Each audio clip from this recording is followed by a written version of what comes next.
Babes, babes, my sweethearts, my darlings. How are you today? How's it going? Yeah, you enjoy the music today? Wonderful. Good to hear. We love to hear it. Why did we switch to this one? Okay.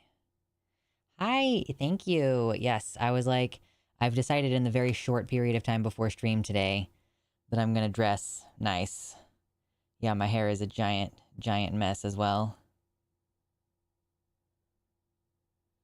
Didn't realize that I was on the wrong screen that whole time. Oh well, it do be like that. Just see my VLC. Oh no, don't look at my desktop. Whoa. Yes. Hello, Silent. Hello, Baphomet. It is a day. It is a day. We are here. Yeah, behind the scenes Lux stream, me just not at my desk that entire time.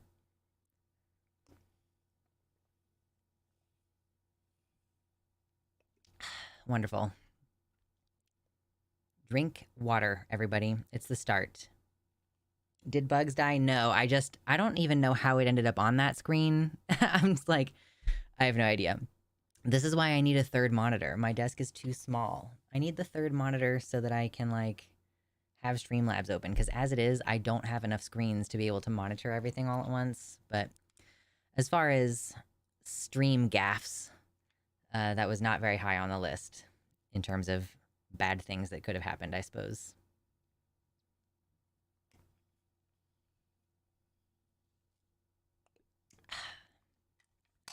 Yes, today is a stream day.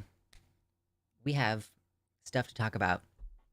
I'm actually not wildly enthusiastic about the news today because I mean, part of the, like, one of the things that I learned today is that Kansas, where I live, is picking up the fucking gauntlet again, trying to pass a law that will restrict youth access to trans healthcare, among other things. Like, it's not even the only thing. And that really bums me out, because I live here.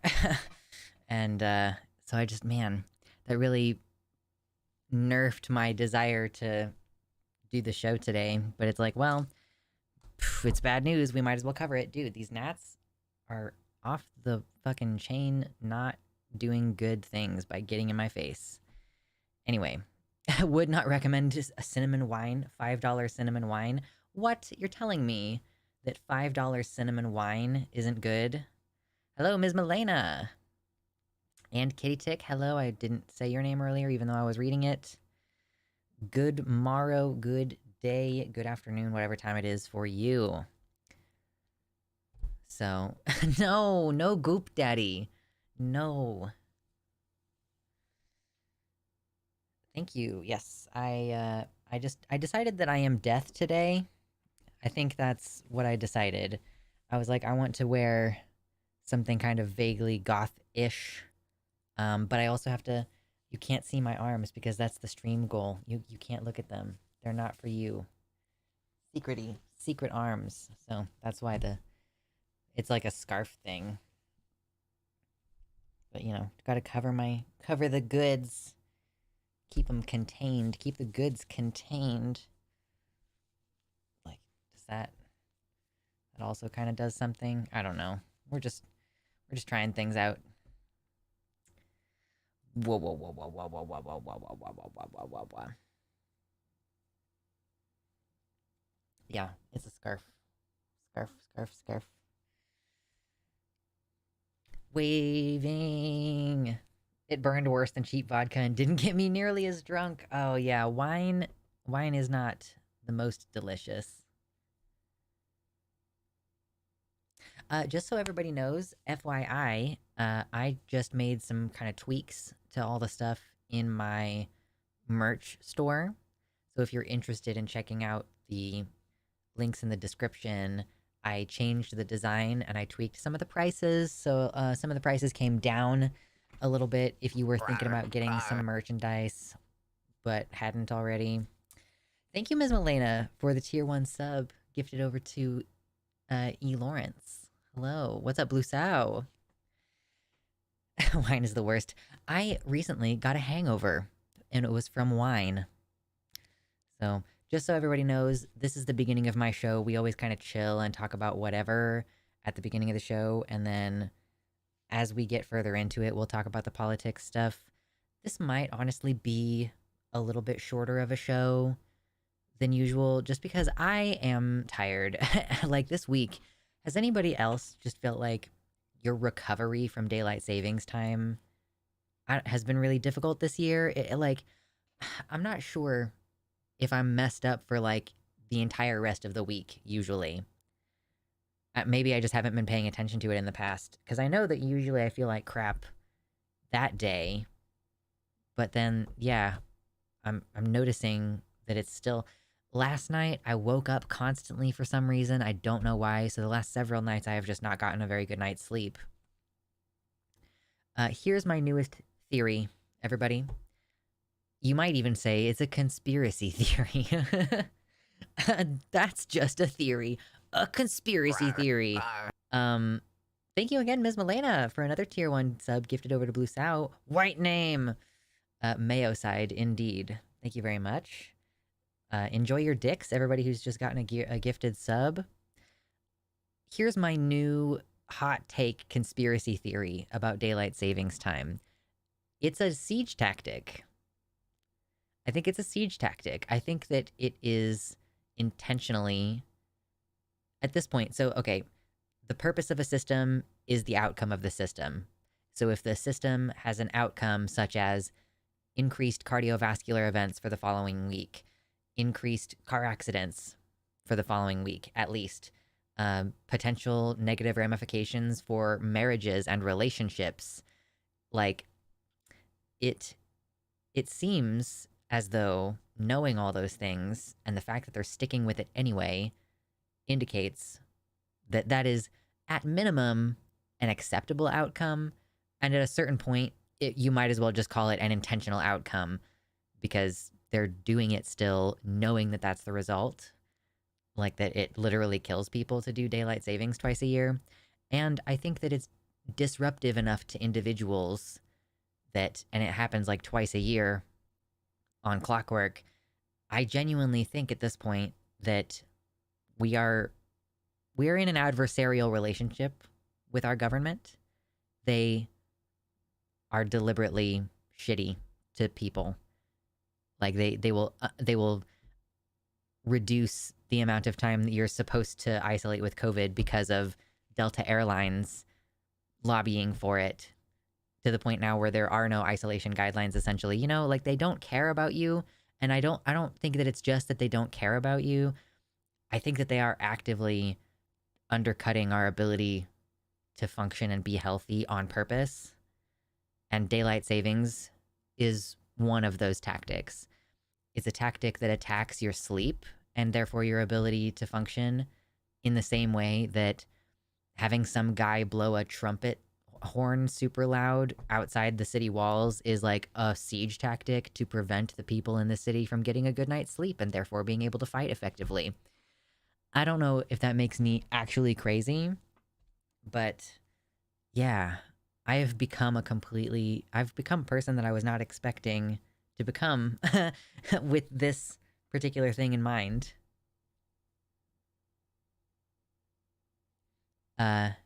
Oregon passed a law to cancel daylight savings time way back in 2019 or 2020. I was so happy, but it's still here. They just haven't implemented it? That's so weird. Thank you again, Milena. Another gifted tier 1 sub. Enjoy Flora. Your dicks. Dicks. Okay, I should update this. I'm being a forgetful Frank here.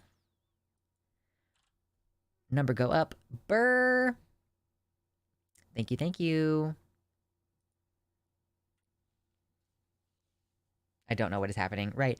I thought that there was some bipartisan movement at the federal level to change the whole daylight savings thing, but it seems to me as though like they just completely stalled on that. And I don't even object to just making the winter time the standard time, because I know that you all out there are like, well, I would feel better if Or hold on, no, is it the other way around? Everybody likes to switch back to daylight savings time because in the winter the day is too short, right? So why don't we just go back to summertime all the time being the regular time? Summertime all the time, regular time.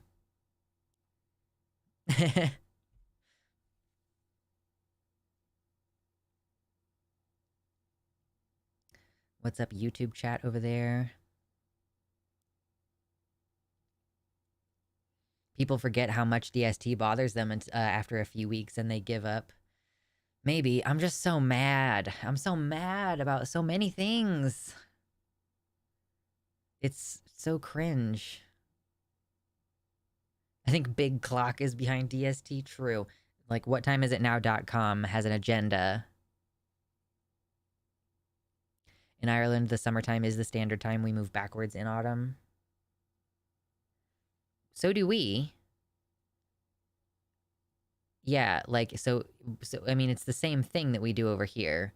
But I'm saying, like, if we want to stop changing it in autumn and then just let the summer standard be there. Because I think the thing is that, oh, we need students to have light in the morning to get to school or something. Like, I don't really know what the justification is anymore for changing the time.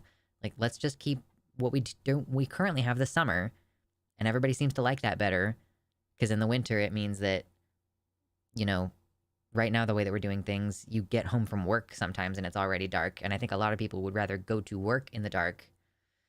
But yeah, it's a whole cluster. It's one of those things that's super emblematic that there can be a huge number of Americans that want it to be done this way. There is even ostensibly bipartisan support, but no movement is made whatsoever. It's so cringe. Can we just use 24-hour clock? I don't think the time zones are going to be less confusing if we used a 24-hour clock. Well, I guess they would be marginally less confusing. But I personally use a 24-hour clock on my phone so that I never, ever, ever set an alarm to wake me up at 7 p.m. ever again. Because boy howdy, it's happened before.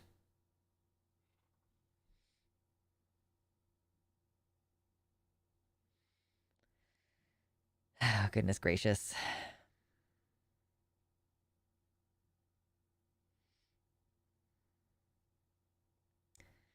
So, yeah, J.K. Rowling on Twitter is our main show topic today. So we'll chill and kind of meander through various topics for the first 45 minutes or an hour or so. And then we basically have, like, we're going to meme about stonetoss. I don't know if you're familiar with stonetoss, but he draws, like, these, you know, anti-trans, anti-queer, anti-liberal comics, and everybody is pretty convinced that the message that he mostly tries to hide in his comics is, like, he's a neo-Nazi, essentially.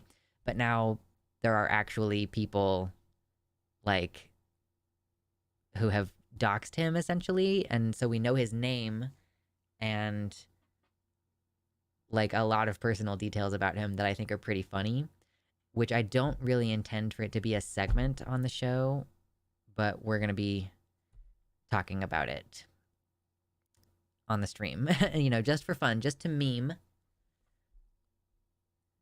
And then, let's see. Yeah, the J.K. Rowling story and Kansas trying to do another pass at restricting gender-affirming care for youth.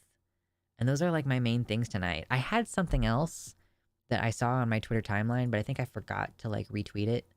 So it's gone now. Oh, I guess there was news about Next Benedict that I don't know. I don't know that it's going to be a segment or if it's just going to be me saying I straight up don't believe that this kid committed suicide, because that's allegedly what happened.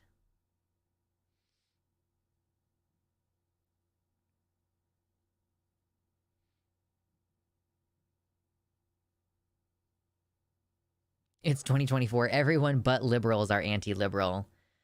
Yeah, but yeah, I mean, in that context, I was not specifically referring to neoliberals. Grah. Everything is so frustrating.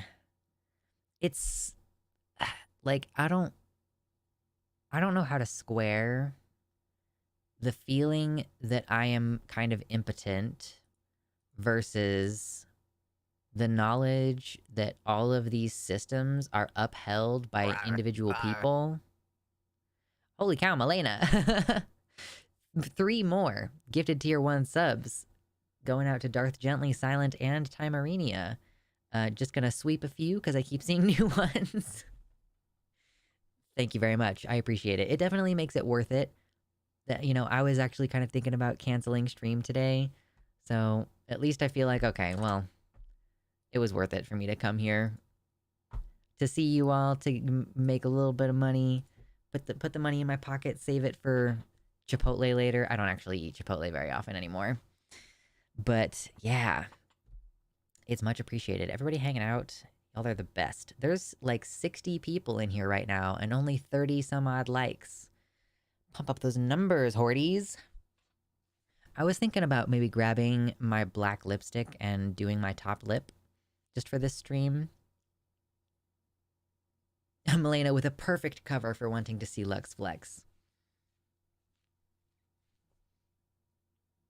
Just got my bonus. Nice. Congrats. That sounds amazing. I am gonna start filing my taxes this week, so we're gonna find out. I'm pretty sure that I'm gonna owe at least some, but we'll find out how much we're gonna owe and if my partner's gonna be able to cover most of it. Hopefully, we'll see how it goes.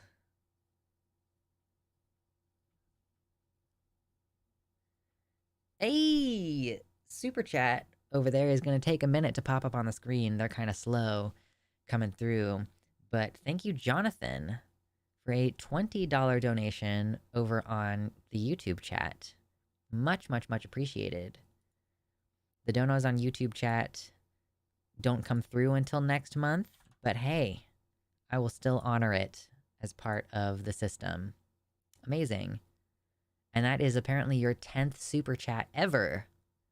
So congrats. And thank you, Jonathan.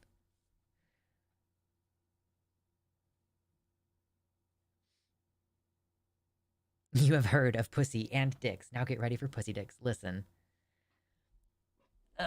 I realized recently that there's a good chance that, like, one...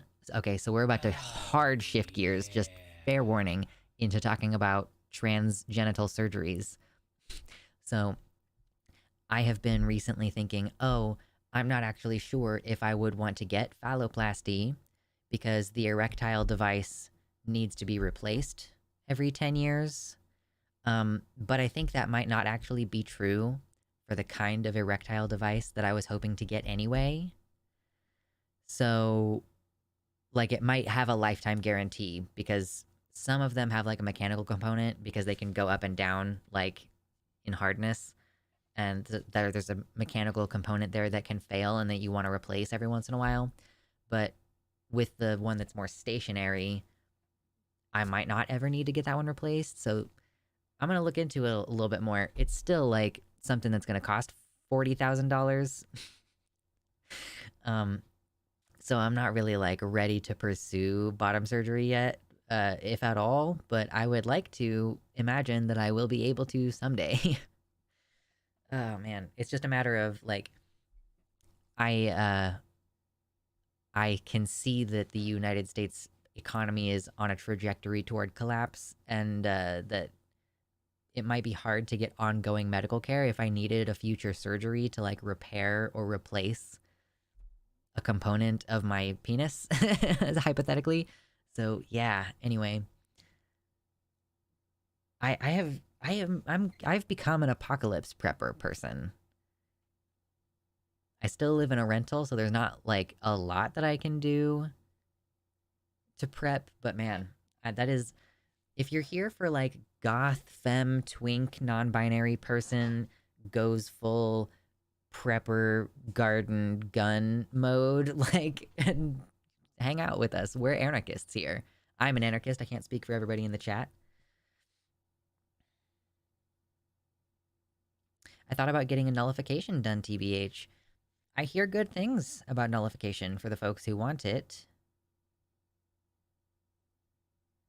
I feel like the best option in these moments is to remember that what you choose to do is keep trying to inspire people. Ugh, I'm so sorry, I can't fucking read today. I feel like the best option in these moments is to remember that what you choose to do is to keep trying to inspire people to do what they can. Only a whole society of people can make change. Creating a subculture is always how cultural change starts. I've had to watch some of these lately to start prepping my brain. I'm glad you might have a permanent implant. Wait, what? Oh, yeah. If chesticles come a little further, I might get them later. Yeah, that's the trick, right? Because you mentioned before that you didn't want to get breast implants because breast implants also need to be replaced every 10 years or so. So, yeah, my hair is crazy today and I'm so into it. We don't have an anarchy emote, I don't think. I don't think we have an anarchy emote.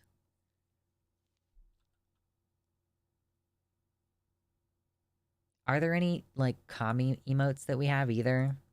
Let me take a look. We don't have any that are specific to any one ideology.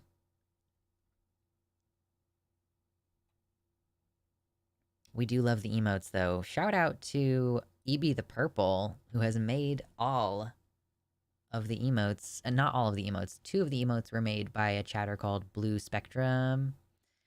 But, yeah. Most of them were made by EB the Purple. She drew them. Shout out to her.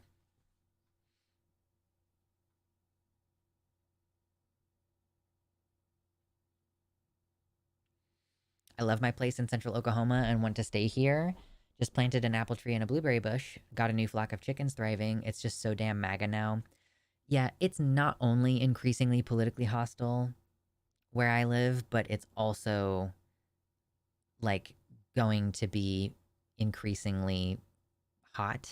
Like, my health does not tolerate heat very well, so there's gonna be more and more days out of the year where I just basically can't go outside or I have to be super duper careful about going outside. I am summoned. Hello, EB. Welcome in. I know that you lurk. I'm always like, there's a chance if I mention you that you'll be lurking. Learning about... Oh my god, Melena. Melena. Thank you. For the $100 dono. Holy cow. Good grief. Goodness gracious. I was about to respond to what Kitty Tick said, and I'll do that before I move on to showing off my body. Kitty Tick says, you can learn about vertical gardens. You can use 5-gallon tubs stacked full of soil with hills drilled in the side, water top down into a chair. Yeah, it's tough because I don't have space for that where there's also going to be enough light. And, you know, it's just, and it's super heavy. So it's like, I don't really have a place that I could put that kind of thing outside. What's the next goal tier? I guess the next goal tier is just another flex goal. I don't know, but I'll do it. I'll do it now. Excuse me. Okay, hold on. Come to Illinois? I don't think I want to live in Illinois. I just, you know. Anyway, so this is me in my fishnet outfit today. This is still pretty big over here. That's nice. Because I'm like, I switched to mostly cardio.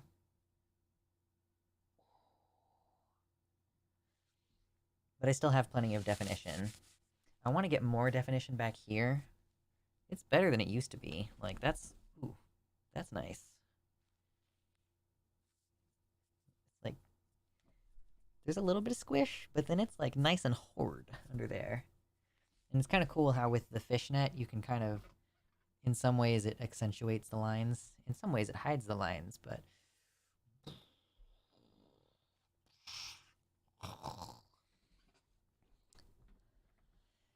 Have you all seen Claire Max lately? She's ridiculous. I think she also, like, broke her arm again. Like, re-broke her arm. But... Where's the latest picture?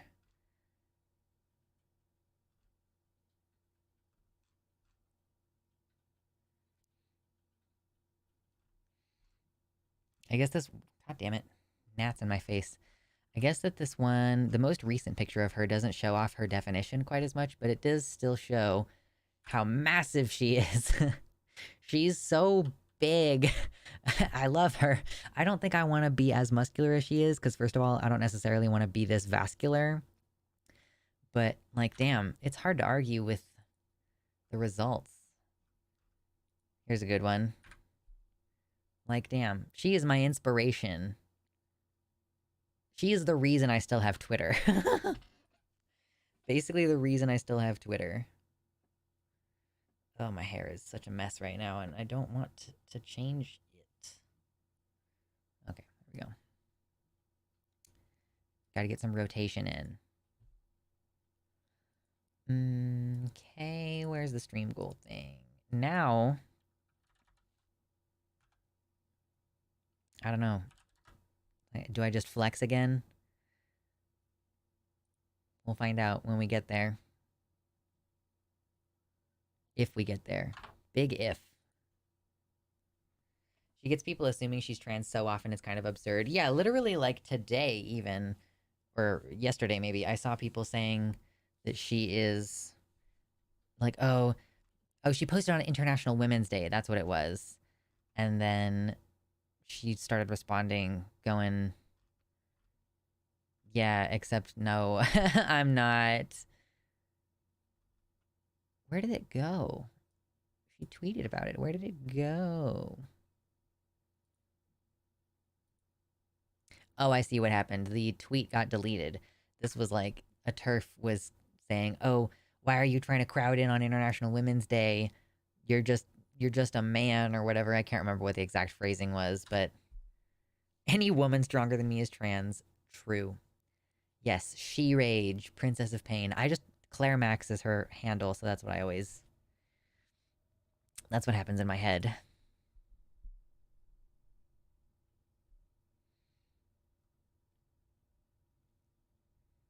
I took the half day on Monday and it made a world of difference. Yeah, like I put a lot of pressure on myself this week to get stuff done on Monday, Tuesday, and Wednesday. Captain Cougar wants to see Tum. We will see Tum when we get to $200 in donos. No, She Rage is not trans. She is cisgender. And very, very cool. She's super flat-chested. And she has talked in the past about how she had gender dysphoria kind of when she was younger, and like this feeling of like not being womanly enough because she has a really small chest. But yeah, now she's like a workout amazing genius goddess lady. She's incredible. A specimen. And she's putting together a Peggy Carter version of Captain America cosplay. Like, Captain Carter is the name of the character. Because she already did some pictures as Peggy Carter. And so she's putting together a more complete thing now. It's so exciting. Yeah. So if you support femmes getting big and buff, I'm working on it myself this year. Right now I'm trying to trim some fat down, and then I'm going to switch back to bulking up and building muscle.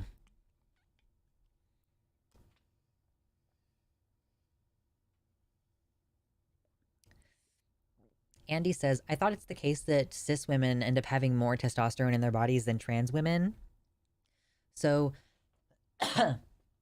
here's the two things that trans women usually do medically. They're either taking testosterone blockers, which means that their bodies are not able to respond to the testosterone that's currently in their body. So it doesn't necessarily reduce your blood level of testosterone, but it prevents your body from being able to use it very much. So in that case, a cisgender woman might have more responsive testosterone in her body. But the next thing that usually happens is like a trans woman has an orchidectomy where they remove the testes, and then she's not producing any of her own hormones anymore, which means that unless she's taking testosterone, she does not have any testosterone.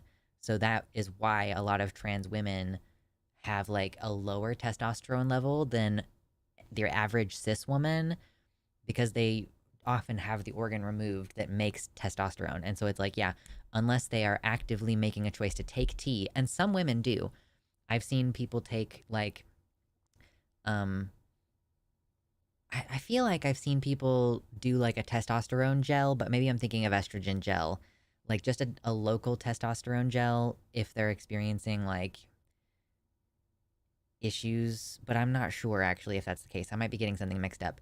But I have heard of trans women taking a small amount of tea. Um, okay, like gel. Yeah, so trans women might do gel testosterone sometimes for sexual function. Right. Yeah, that was kind of what I was thinking. Adrenal glands and thyroid can also produce hormone, but they don't really produce sex hormones in large enough amounts that they can help your body stay regulated. Athena underscore Cos is a good bodybuilder cosplayer. Ooh, I want to look her up. Athena Cos. Is she on Twitter? Storm cosplays, maybe? On Twitter?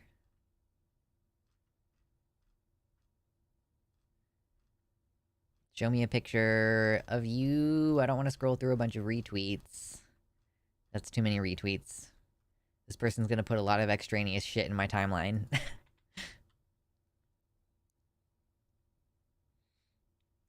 Apparently the wrong hormone balance can also really severely affect your mental health. Yeah, for sure.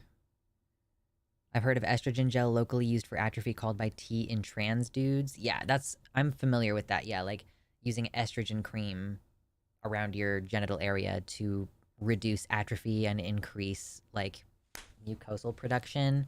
Sorry, there's a gnat that is like really, really into my face right now, and I want to kill it so that it's no longer in my face.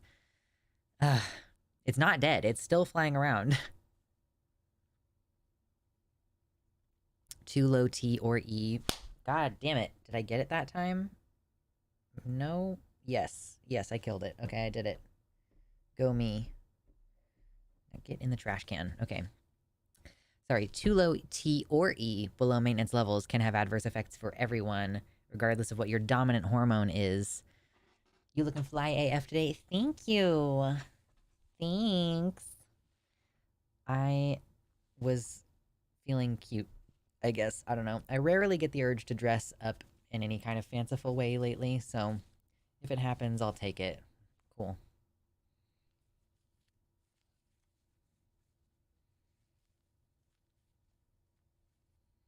Angelica says, I take a small dose of testosterone gel because of low T after my surgery, along with estrogen and progesterone. Yeah, I love modern medicine, and I love trans medicine. It's quite fascinating. Oh, gosh. Ugh, the news is so stupid today.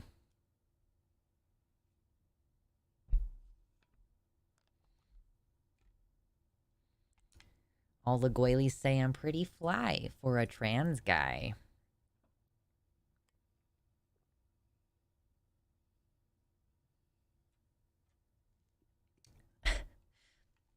I've been encouraging people to commit to their self-love. I do generally think, okay, so I speak from a place of relative authority and experience as a person who has been through an intensive therapy process and is still in a less intensive therapy today. So changing the way that you talk about yourself and other people and other things in your mind and like thinking more about the positive aspects of yourself and others makes a huge difference. And like that's one of the things that I'm struggling with is, today I went to go pick up a prescription. Like I ran some errands, and while I was out and about, I noticed dandelions. And I hadn't noticed dandelions yet this year, and like so there's part of me that's going, I think it still might be a little bit too early for these flowers to be coming up, but dandelions are a very critical early pollen source for bees. So maybe it is kind of normal for them to be popping up in the middle of March. But I love dandelions. They're my favorite flower. I can't really tell you why. So I was like, oh my God, that's so beautiful. And it really is like a beautiful weather day. It's wonderful. And I'm trying to see the beauty in the world. And I'm trying to see the good things about life. And then I come home and I was like, okay, well, I should start getting ready for my show tonight. And I go to the Discord server where you all have a channel where you can post your recommendations for what you want me to talk about on stream. And one of them was about some of this bullshit that's been happening in Kansas. Um, like the various anti-trans actions. And then I looked further into that and I discovered, oh, they're doing the attacking trans youth healthcare thing again. And it's just so hard sometimes to keep redirecting your attention. In DBT, we would call it turning the mind. Like, it's hard to keep turning the mind toward positivity or turning the mind toward acceptance because I just feel so, like, upset and impotent a lot of the time. Uh, and it's, like, just difficult, you know? It's just hard.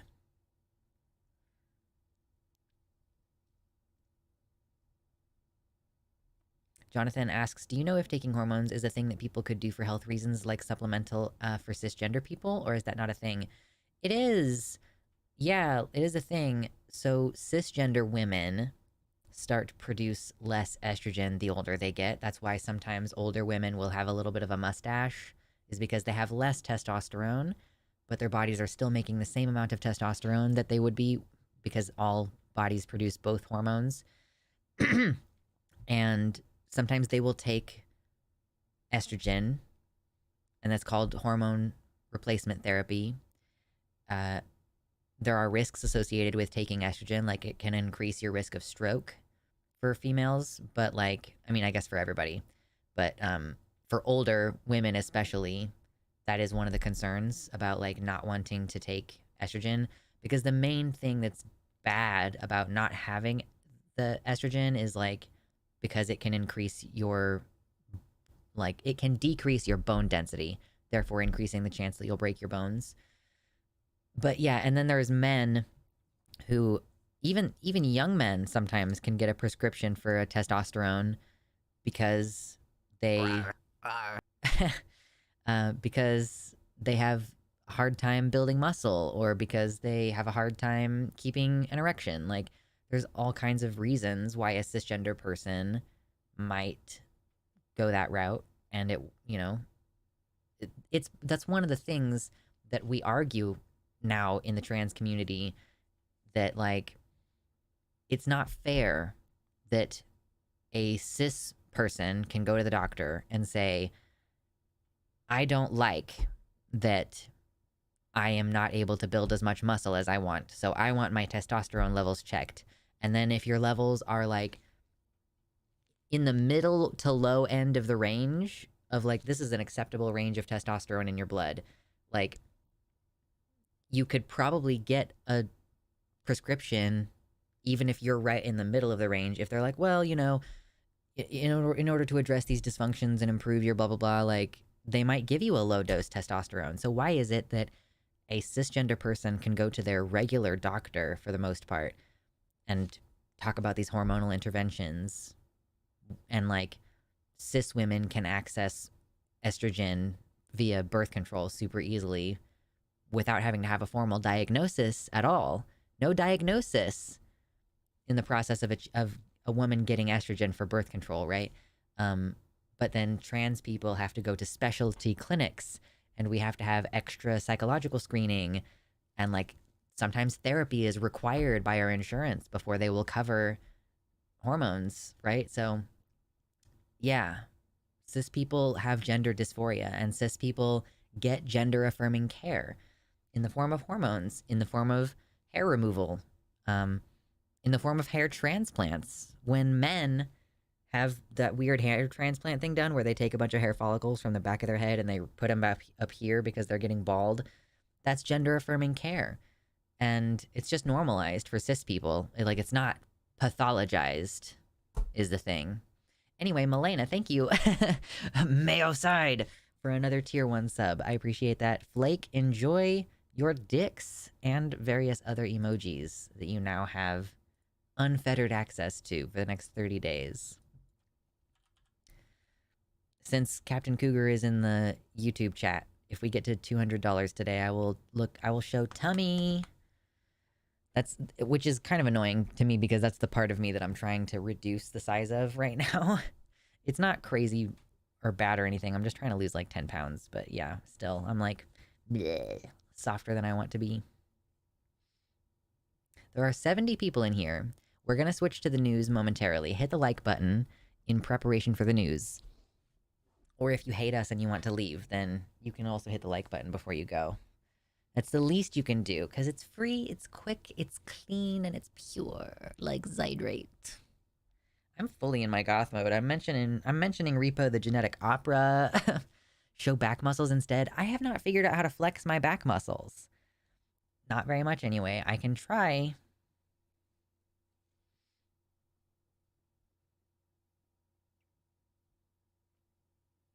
I found an amazing doctor in LA who takes insurance. Oh, hair replacement. Oh, nice. Yeah, I follow a YouTuber who like went to Thailand or some shit like that to get hair transplant done because it was really, really. Oh, he went to Turkey maybe? I don't know, somewhere, and got really inexpensive hair coverage stuff.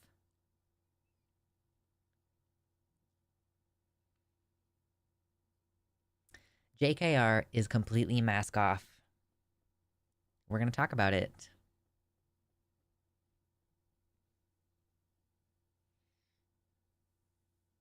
It's gonna be nice. It's gonna be fun. Hair replacement in Turkey is like 1,000 USD. Oh my god.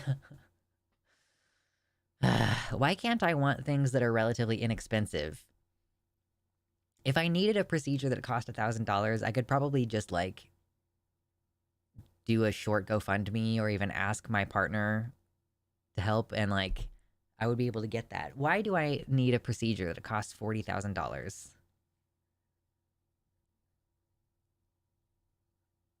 Cis men would explode if you describe stuff like their hair transplants as gender affirming care. I don't know. It just seems silly to me to pretend like it's not.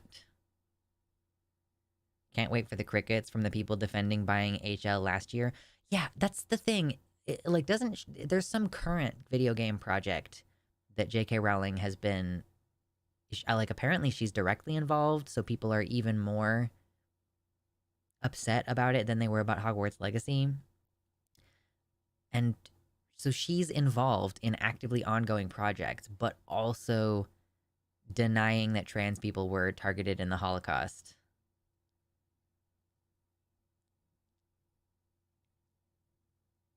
Why does anyone even care about the HPIP?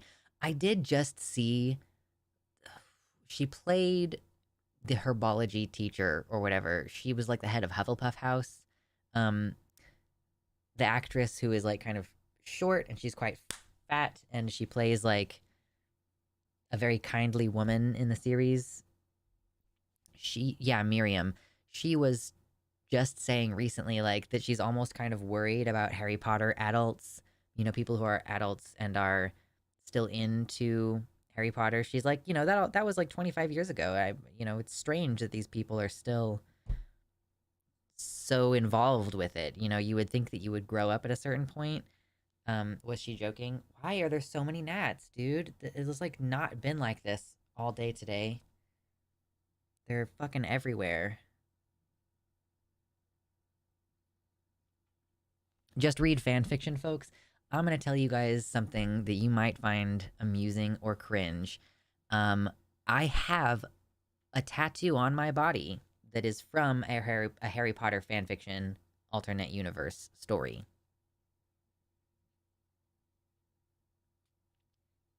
People still reference it, even if the art was mid, it had a massive impact. Yeah, but I think that the concern is like, why are you so fucking obsessed with it? Like, okay, I have a friend at the Renaissance Festival, and I have a badger fur that I wear on my. It's a mantle piece kind of thing, and his like front leg and back leg each have a cloak clasp on them, so I can clip it together in the front, and he just like stays on my shoulders. I'll wear him during stream sometimes. It's just really warm, and that was the goal. I wanted a warm fur. It's real fur as well. And so this friend of mine, who is a self-identified Hufflepuff, um, genuinely will not give me a hug, or at least not a proper hug, if I'm wearing my badger, because the badger is the symbol for Hufflepuff House. And I think that that is some of the most deeply cringe shit that I've ever experienced interfacing with another person face to face. Like, it's truly one of the most embarrassing things I think I've ever experienced. And especially because she's younger than me by a good amount, which means, like, she wasn't around when Harry Potter was new and didn't grow up with it in that sense and wasn't part of, like, the cultural whatever. She's, like, nearly 10 years younger than me, and I'm turning 30 in, like, 3 weeks.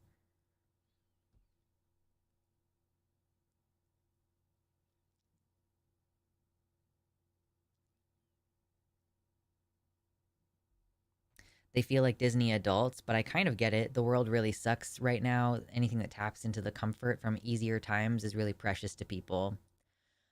You know, I think that's probably fair. Like, there is some amount of escapism to it. But also, if you go back and read the books, they're really fucking nasty. Like, they're really mean and, like, ill-spirited and unempathetic books. Like, everything good about the Harry Potter universe was put into it by the fans. Like, we imagined it so much nicer and cooler than it actually was. They don't actually reread the books. They just love the merch and the universe. I think that's why the game did so well. Yeah, because these people have amnesia about what the series was actually like.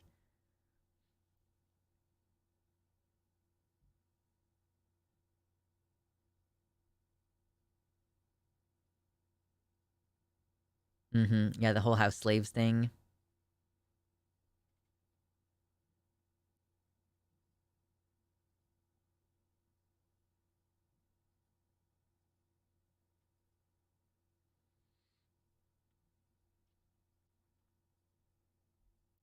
Bella in the chat says the part that really gets to me is not the fact that she has said this, it's the fact that she said this the day after trans youth in this country officially lost access to blockers. Yeah, it's so... It's really deeply cruel the way that she talks about things.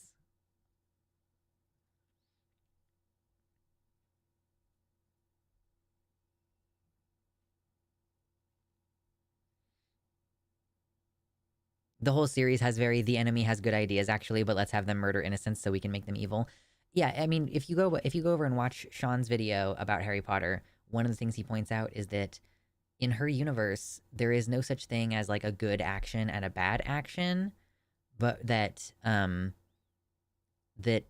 are only good people and bad people.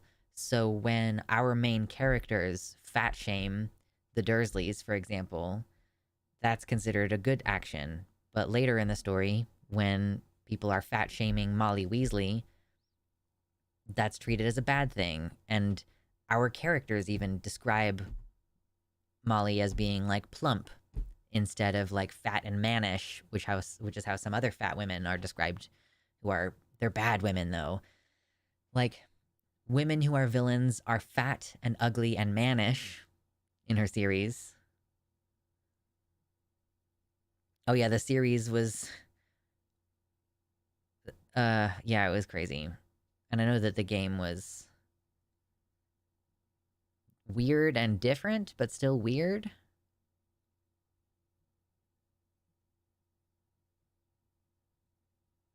She's still really weird about plus-sized people. I've heard some really vile examples from her Galbraith books. Yeah, I think that there were a couple cited in that Sean video as well. So, anyway. Oh my gosh, there's 83 people in here. We're so close to getting 69 likes. So close. Can we get there? Should I put on lipstick? I'm kind of thinking about it. It wouldn't take very long. Although, yeah, I don't know. It's kind of annoying. I really want to get better at doing makeup, but then I would have to do it a lot. I would have to do it, like, regularly. And I'm trying to figure out, can I do makeup without doing a full face? Is it possible for me to just do this? But then I have stupid eyes, okay? Have you ever looked at me? First of all, my nose is crooked. Nah, that's why you only ever see me from one side. Second of all, my eyes are like perfectly level, but the shape of them droops down at the edges, so it makes my eye look like it's drooped down. And so I can't do like a cat eye. It's really hard to pull my eyes up. And it's like I have hooded lids, so when I open my eyes, my eyelid mostly disappears. So when I do eyeshadow, I have to put it all the way up here next to my eyebrow. So eye makeup is just really hard for me. Have you heard of the lip pumping lip gloss? I've heard of it. That seems like a bad idea. Why would you put lipstick on that like burns in order to make your... It like is literally just causing inflammation. That's all it's doing. Anyway, the struggle is real. Ooh, now we're at 69 likes. Ooh, we love to see it. Thank you. Appreciate you. Health will always take a backseat to beauty. You know, I started working out for vanity-related reasons, but now I'm working out for vanity and health-related reasons. And I think in most cases, I'm prioritizing health. Like, am I going to do something stupid in order to increase one of my appearances? Probably not.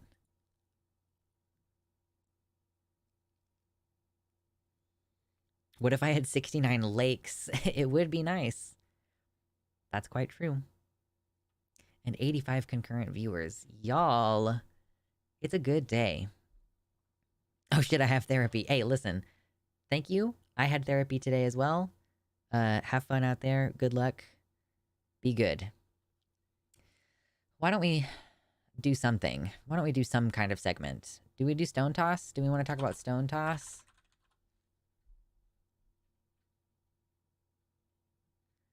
Stone toss. Stone toss. Like I said, I'm not doing a segment about it. I'm not putting it up on the YouTube channel. But we are going to meme and talk about it.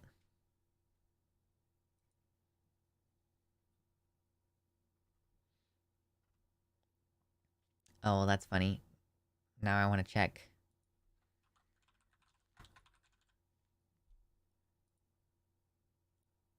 Stone Toss blocked me. That's so funny. Look at it. He blocked me. I checked because I saw this tweet that said, now that Stone Toss, the Nazi webcomic, got doxxed, a bunch of people are looking him up only to discover he already blocked them. And I just checked. You just saw he blocked me. Why? What did I do? The Surf said he blocked me years ago before it was cool.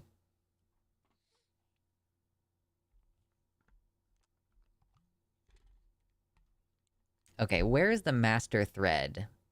I want to know where the big thread is. I don't have a link to it right now. I'm just going to try to find it on Twitter.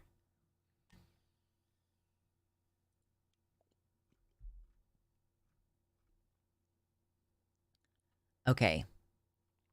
I think this is it. I found it. We're about to dive in. Whew, get ready to strap in, y'all. Our next goal is to get to 100 likes. And if we... Where is the Twitter porn at? No Twitter porn. Not allowed. You can't have any. But yeah, we're gonna read this whole thread. Or at least a good solid part of it. And cringe at it and laugh at it. And it's gonna be a good time. His comics are profoundly unfunny. Yeah, well, they're not meant to be funny. They're conveying a political message, you know? If they were supposed to be funny, then they would be. But they're not. Because they're not supposed to be.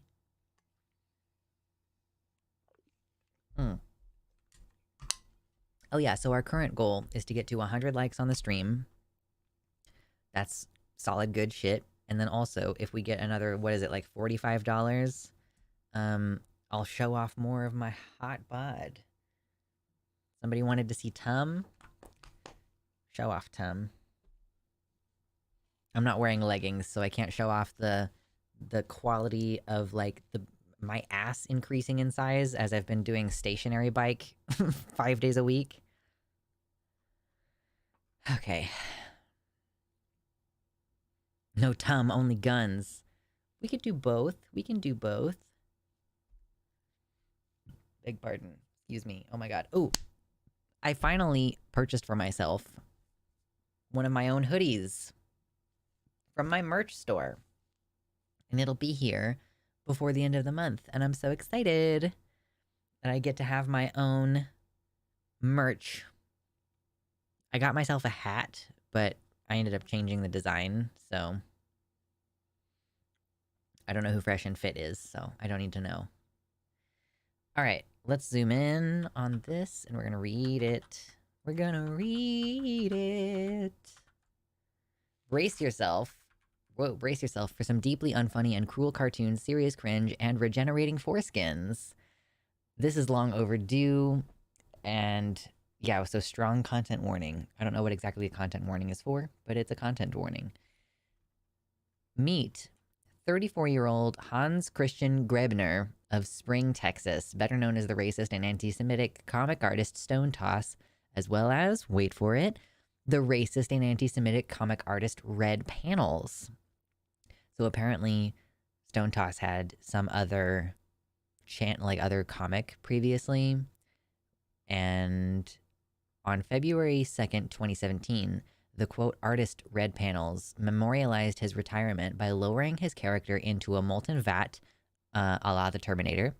His outstretched hand formed a Nazi salute in the final frame as a final dog whistle, lest his overt fascist sympathies go unnoticed. So he's like, hasta la vista. And then he does the Roman salute with the hand, like, up. Yeah, looking familiar here.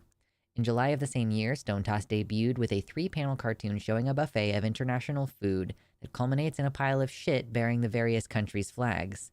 If the meaning should be unclear, rollover text of, quote, multicultural comic hammers the point home. Yeah, multiculturalism comic. Okay. Like, so all these individual foods are good, but if you fuse them together, then they become shit? I don't know, man. I've had fusion, and it's delicious. How is my week going? My therapy appointment is actually tomorrow. Why do you ask? Well, welcome back, Melena. Welcome back. Hey, you know, at least it wasn't yesterday. That's true. While Red Panel's stated reasons for, quote, retirement... Oh, his stated reasons for retirement were mostly financial, his similarly styled successor Stonetoss showed a greater commercial sensibility. An account with short-lived Nazi-friendly funding site Patreon is a revealing glimpse into what this bigot is all about. I've never heard of Patreon. That's funny.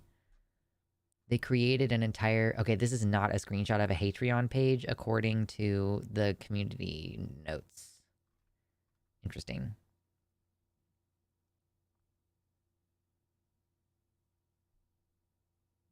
Yeah, the Andrew Tate of podcasts.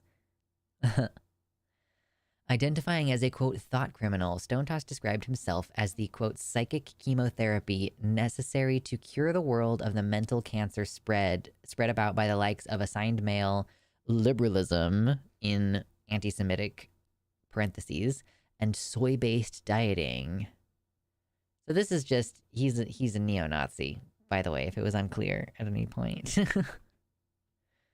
Yes, the triple parentheses is explicitly anti-Semitic. Stonetoss referenced much deeper Nazi lore by promising that a financial contribution, quote, secures the existence of the comic and a future for brave content, which is a tribute to the 14 words. He's also very boring. He does seem pretty unoriginal, but then again, that's how all of these guys are. Okay, like, I haven't not finished it yet, but I started watching the, I got most of the way through the first part of it when Dead Domain has invaded CPAC, and they're talking about, here's what happened there. They had to create a, like, fake online persona and pretend to have a podcast in order to have cover, like, a good excuse for being at CPAC, essentially. And it was super easy to get a fairly sizable following on Twitter just posting inane bullshit with conservative buzzwords and retweeting other accounts that tweet inane bullshit with conservative buzzwords. And then you start getting retweeted, and it's absurdly easy to make a living just word salad vomiting up shit that doesn't make any sense. Like, I identify as non-binary. Like, okay, cool. It's another nonsensical version of the one joke. It is wild how many right-wingers barely actually make jokes. The punchline is always bigotry. Yeah, think about most of the jokes about trans people prior to this whole online movement. You know, when you watch movies from the 90s, if they joke about trans women, it's like, LOL, she's trans. Like, that's the whole joke.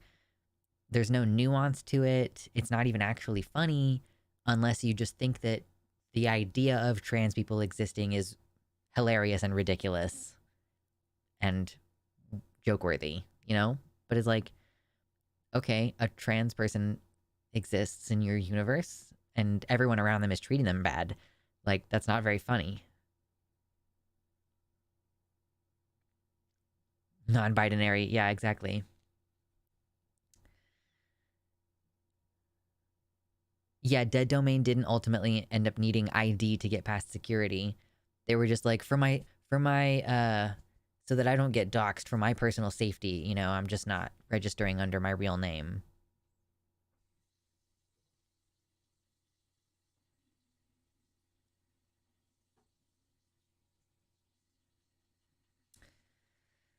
Okay.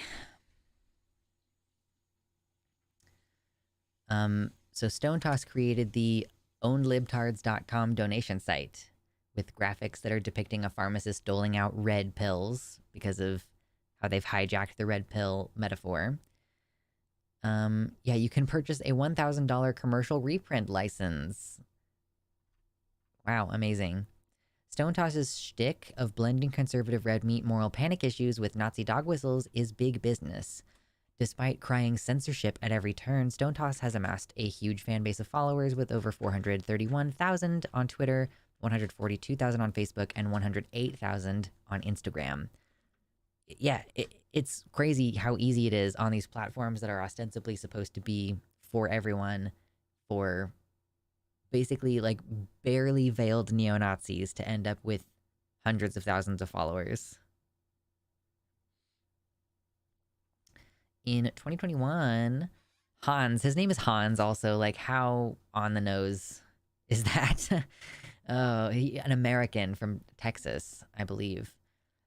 So he launched a line of NFTs, raising $2 million in 24 hours before being booted from the marketplace. Stonetoss created a child's plushie toy, which can be purchased for $49. In case there's any doubt of the goal of normalizing bigotry amongst children, the marketing describes the toy as a, quote, gateway, and, quote, suitable for ages 3 and up. So, yeah, it's like a weird... It's got that... his same shitty style going on. We're gonna try to get the children as young as possible. His Nazi dog whistles aren't particularly subtle, and they certainly reach their target audience. On more than one occasion, the results have been deadly. I am unfamiliar with this. Okay, weird. Like, okay, so you are not hurting anybody, same. These are two very different groups of people. Like, look at you, you're posting Pepe and harassing people online. That's what that represents in this context. And these two people are just, like, being cool with each other. Also, we note how their hairstyles look like a pile of shit. Like, that's cute. That's a cute little visual joke. On May 14, 2022, 18-year-old neo-Nazi Peyton Gendron murdered 10 people in a racist attack at a supermarket in a predominantly black neighborhood in Buffalo, New York. This incident was live-streamed on the gaming platform Twitch, and the toxically online Gendron published a nearly 700-page web, quote, diary, which detailed his evolution from an indistinct teenage edgelord to a Nazi mass murderer. He also authored an 180-page manifesto, which praised the Nazi murderers Dylan Roof, Brenton Tarrant, and Anders Breivik. The The document was a pastiche of 4chan Nazi conspiracies and memes alongside more structured concepts like the Great Replacement theory. Did he cite... Okay, yeah. So amongst all the charts, graphs, memes, and 4chan shitpost rhetoric in this diary and manifesto, there were cartoons by several of the most prominent white nationalist and neo-Nazi artists, including Ben Garrison, Hedwig, A. Wyatt Mann, aka Nick Bugaz, Gingerzilla, and stonetoss. So basically, stonetoss was quoted in a Nazi manifesto, mass shooter Nazi manifesto. Good stuff. On May 6, 2023, 33-year-old neo-Nazi Mauricio Garcia killed 8 people in a mass shooting at a shopping mall in Allen, Texas. He was adorned with Nazi tattoos. He revealed himself as a fan of bigoted influencers High-Chick and Tim Pool. He posted a modified version of a homophobic stonetoss cartoon on a social media account.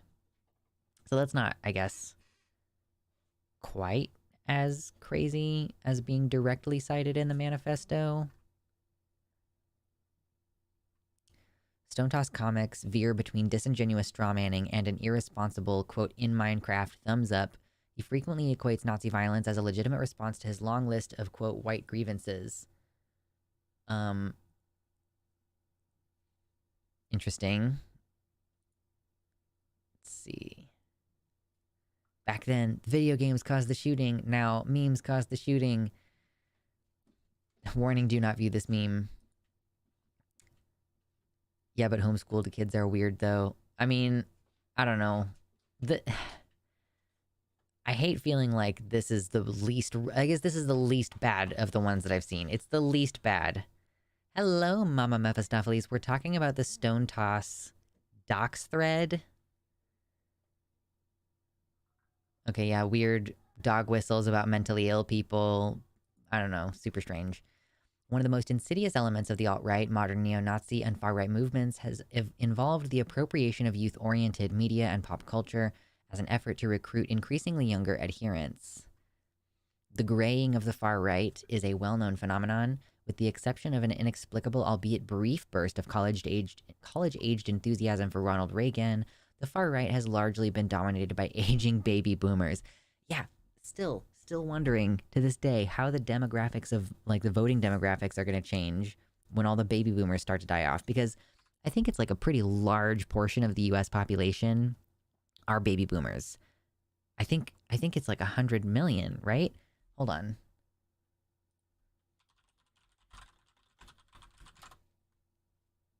Demographics. By age.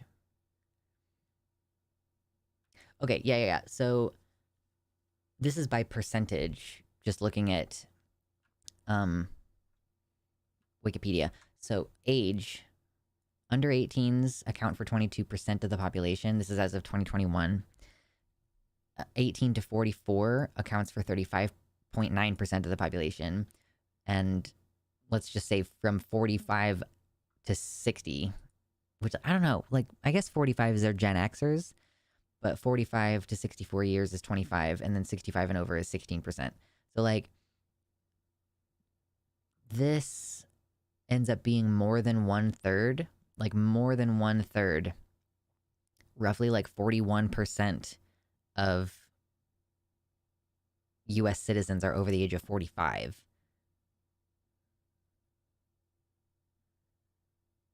Which is more than 100 million. So that's cray-cray. Where was I? Where am I? It was Twitter. That's where I was. Okay. I took a nap and accidentally slept through the first hour of stream. I know, so sad. So sad. It's okay. I really considered bailing because I was just like, bleh, all the news is bad. But then I was like, bad news days are the best days to do a stream. The boomers have defined the path of the economy and government for decades. Them dying off will be a significant chunk taken out of the population with a, quote, certain type of mindset. Yeah, it's almost unfortunate that 18 to 44 is the age group that is most affected by long COVID. Because Because those older people, we would like you to start getting taken out more. That would be great.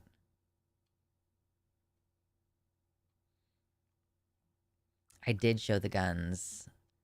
If we get enough donations, I'll do it again. Look at this. We're not even that far away. What is it, like 35 bucks, 45 bucks, something like that? Clipped, canceled, true. Okay. Long-standing extremist organizations like the League of the South, National Alliance, and the KKK were best represented by actuarial tables rather than having any widespread or growing cultural significance with younger racists. The far-right appropriation of gaming culture, anime, Disney iconography, pop song parodies, and memes inspired a younger demographic explosion of racism, anti-Semitism, and anti-LGBTQ rhetoric, as well as generalized bigotry. Okay, this is a little bit more obscure of an example, but you know when Christians, like, have those shirts that say stuff about, like, Jesus, but they do it in a style that's like a logo for candy or soda pop? Like, it looks like the Coca-Cola logo, or it's in the style of the Reese's logo. Like, I feel like that's a similar thing, where you're trying to make your horrendous, deeply conservative ideology look palatable to literal children. I know, how dare you, adult, instead of coming to the stream. I can't believe you. You're excommunicated. Looking at radicalization vectors, young people were increasingly targeted by the coordinated appropriation of youth culture, with movements like Gamergate and the lesser-known but equally toxic Comicgate becoming vehicles for an incredibly reactionary and racist new cultural subset. Yeah, we're at 76 likes. We're creeping our way toward 100. That's the goal. We're trying to get to 100 likes. Can we get there? Mwah. All right. Alt-right influencers like Walt Bismarck used racist and anti-Semitic parodies of familiar Disney songs to make hate palatable to a younger audience. The crudely animated web series Murdoch Murdoch used a disaffected slacker vibe to mask carefully scripted Nazi propaganda. The highest profile example is surely alt-right comedian, quote-unquote, Sam Hyde's $1 Million Extreme TV show that had a brief run on Cartoon Network's Adult Swim. A photo of Hyde is often memed into discourse on Nazi mass murders and was included in Peyton Gendron's, quote, manifesto. So this is the pictures of him, I guess. Nazis organized campaigns to distribute propaganda via gaming outlets like Roblox and sites aimed at young children like Club Penguin. The phrase, in Minecraft, has become a wink-wink plausible deniability disclaimer added to threats of violence. Did that start with right-wingers? Did right-wingers start in Minecraft? Is everybody gonna start fucking shitting their pants over the fact that people say in Minecraft in a mainstream fashion now? Leftists aren't allowed to say in Minecraft now, because 4chan invented it.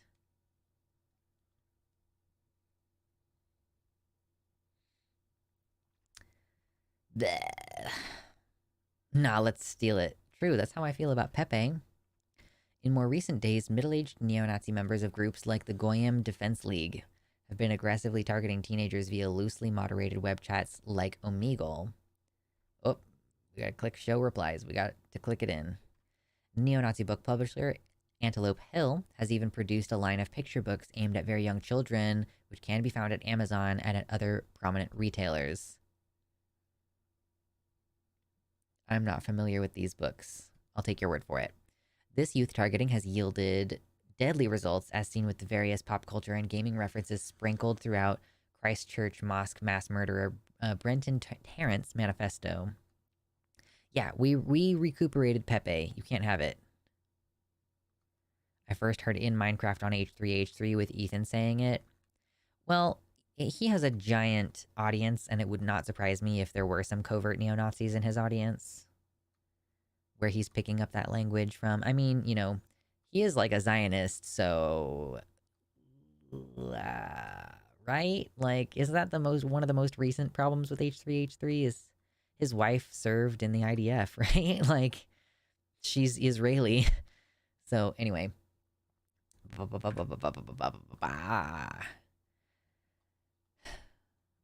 He also interviewed Jordan Peterson back in the day. I mean, yeah, he interviews a lot of people. I don't know that necessarily means that it's an endorsement.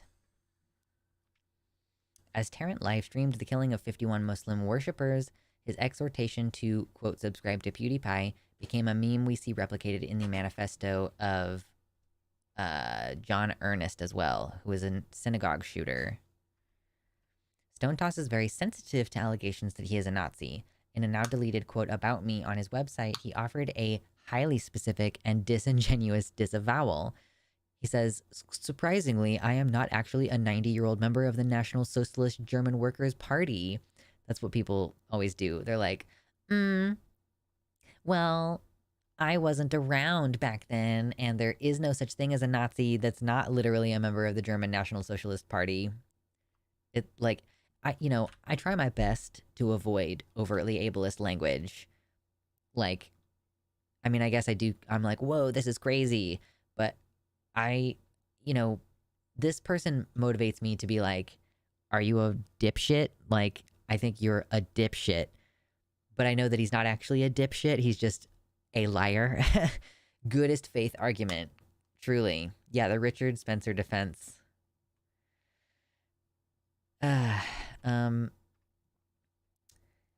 So he does have that specific claim that he is not a, quote, national socialist, fascist alt-right, or any kind of supremacist.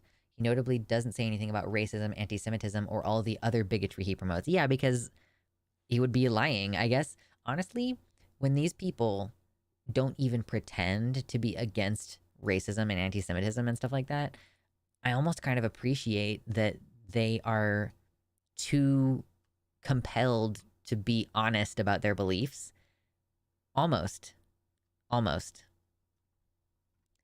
Let's explore what the word Nazi actually means. We can agree with Stonetoss and most modern Nazis that it is chronologically impossible for him to literally be a member of a German fascist party controlling Germany during that time and under the purview of Adolf Hitler. Yeah, so like, maybe the most explicit definition, but perhaps the secondary definition as one who espouses the beliefs and policies of the German Nazis might be a better jumping-off point, because Nazis, while they protest being tarred as such, often try to shift the discussion to who controls the, quote, means of production and other technicalities specific to 1930s Germany, as though that mitigates the rest of their shared beliefs.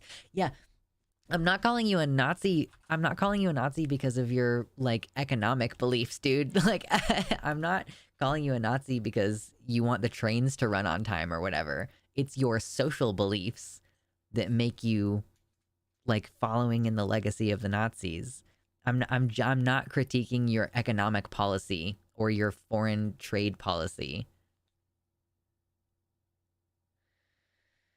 Goodness. Okay. Excuse me, burp. Remember to drink water, everybody. It's so healthy for you. So let's identify just a few key Nazi beliefs in no particular order. We've got anti-Semitism and Holocaust denial, which we're going to be talking about a lot today, apparently. There's racial superiority and white supremacy, intense nationalism, anti-LGBTQ. Let's just... a few key Nazi beliefs in no particular order, right? So how many of these points can we find in Stonetoss's work? Starting with anti-Semitism, Stonetoss repeatedly promotes conspiracy theories depicting Jewish people as vampires and, to some extent, members of a secret cabal controlling the world. Yeah, oh, look at this little, it's like a little hat. What is it called? I can't remember the name of the hat. It's not yarmulke, is it? The name of the hat? Anyway, it's a Jewish hat. Like, ooh, we know who controls the institutions, media, banks, courts, and the government. Oh, it's a queer person with the hair that looks like shit again. Like, ooh, who does? Straight white men. Phew. This Jewish person is like, wow, I'm so glad. Okay, yeah.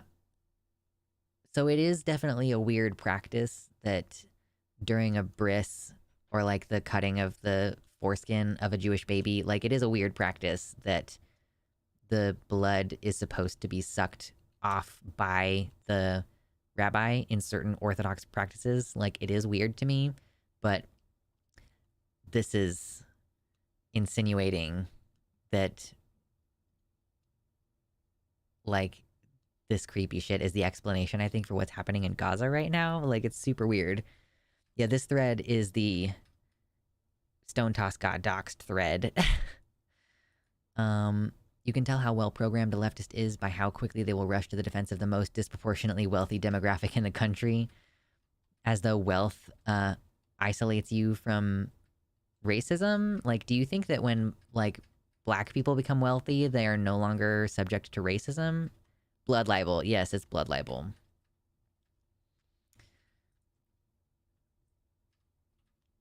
Okay, calling Jewish people vampires. Again, weird. Stonetoss serves up his Holocaust denial with a healthy side of, quote, just asking questions. He even issued a strange follow-up note to one of his comics, which seemed intended to support the revisionist thinking that the Allies were responsible for the bulk of the Holocaust deaths. Yeah, just... Oh, this is the one that I saw recently. It's like, don't let the man control you, just open your mind. And then this guy's like, ooh, honestly, it seems more likely that prisoners died from insufficient supply lines in a war-torn Germany rather than enough delousing chemical to gas 6 million Jewish people. And then, oh, this hippie comes back and he's like, shut up. So I was not familiar with the conspiracy theory that the people who died, the Jewish people who died in Nazi Germany were, oh, it's just incidental deaths from starvation because of supply line issues. Is this the person who doxed him? So I think that this is like the cohesive effort of all of the people who are doxing him collectively. Not sure. But yeah, keeps doing the anti-Semitism thing. Stonetoss promotes, quote, race realism and believes black people are genetically predisposed to commit crimes. Not even gonna look at those. Hans Graebner scoffs at the notion of racial justice and views the existence of BLM protesters as an excuse to whinge about white grievances. I just like, I don't even want to read any of his stupid words. It's less a conspiracy thing and more just a Holocaust denialism thing. Yeah. Stonetoss nationalism is pretty much just basic, immigrants are bad and are stealing our jobs and assaulting our women. Like, yeah. Stonetoss' weird obsession with homosexuality and, quote, degeneracy can be seen in his constant speculation about sex toys and bedroom activities. Like, just lots of weird... Oh yeah, that's super funny. Amazing. Haha, haha, that's very funny. Let's circle back to our overly simplistic Nazi checklist and see how we're doing so far. Checkmark, anti-Semitism, checkmark, racial superiority, irrational nationalism, true, anti-LGBTQ, definitely, definitely. Political cartooning requires synthesizing complex issues into a simple expression. When done correctly, images can greatly influence the discourse on current events. Stonetoss, for example, clearly shows a gift for reducing a subject to the dumbest possible conclusion. That sex toy and whip recreation of the hammer and sickle kind of slaps. I don't hate it. I don't hate it. It's like, why not? Like, this is one of those conservatives accidentally make us look like we go so hard. Like, yeah, man, that's good shit. I wish he hadn't come up with it so that I could use that. Anyway. Yeah, they occasionally inadvertently create a banger. It's like when they say, you know, trans people are trying to usurp God, and we're like, fuck yeah, we do. Yeah, absolutely. If you're gonna accuse me of it.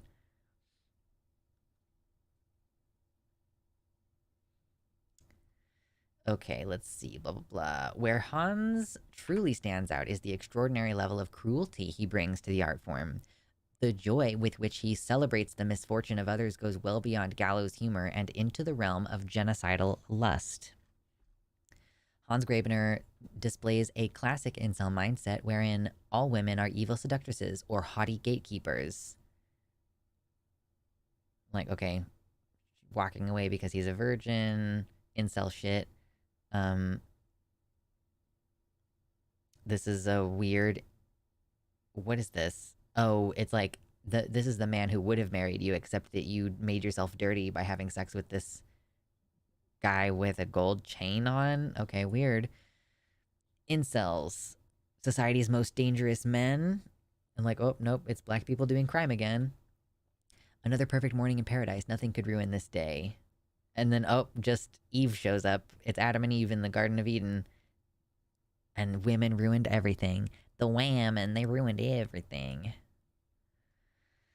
The misogyny is so real.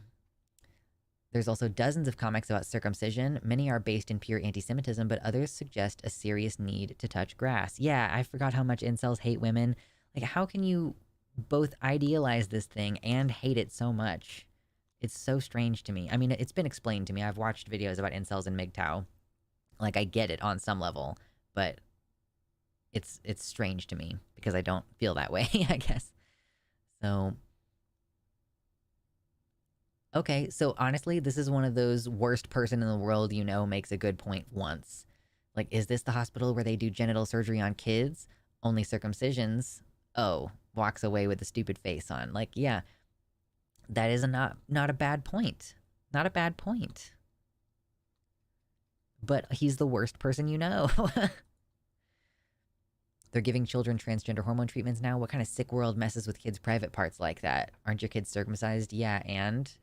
Yeah, so these are salient criticisms if it weren't for the fact that he's also super anti-Semitic and weird about it. But okay, there's a reason why he talks about circumcision outside the context of the Jewish thing, and it's because his got messed up. And we were going to find out more about that later in this thread, I believe. Ooh, 107 people here. Hit the like button. We're trying to get to 100 likes. We're talking about Stonetoss right now, his docs, his history as a neo-Nazi webcomic creator, and comparing circumcision to being trans. Well, so I make this argument myself that it's really annoying and stupid that I don't mention circumcision as often as I mention intersex kids, but like that they accuse us of like wanting to mutilate kids, but these same people consider it a good thing to circumcise boys and to surgically correct intersex babies, right? Like, I am personally strongly of the opinion that circumcision is like a mutilation and injustice that we do to children before they are even able to take anesthetic. Like, I think that it permanently impacts men's ability to process pain. I think that it permanently can harm, like, men's sexual function and therefore cause dysfunction in their relationships. Like, I'm very against it. But I'm also like not a weird anti-Semite about it. I'm not calling out Jewish people in particular. Although like I gave a talk when I was like 19, and one of the points that I made, it was a point, I was trying to make a point about ageism, that like young people don't have rights. And one of the major ways that they don't have rights is that like they're being circumcised.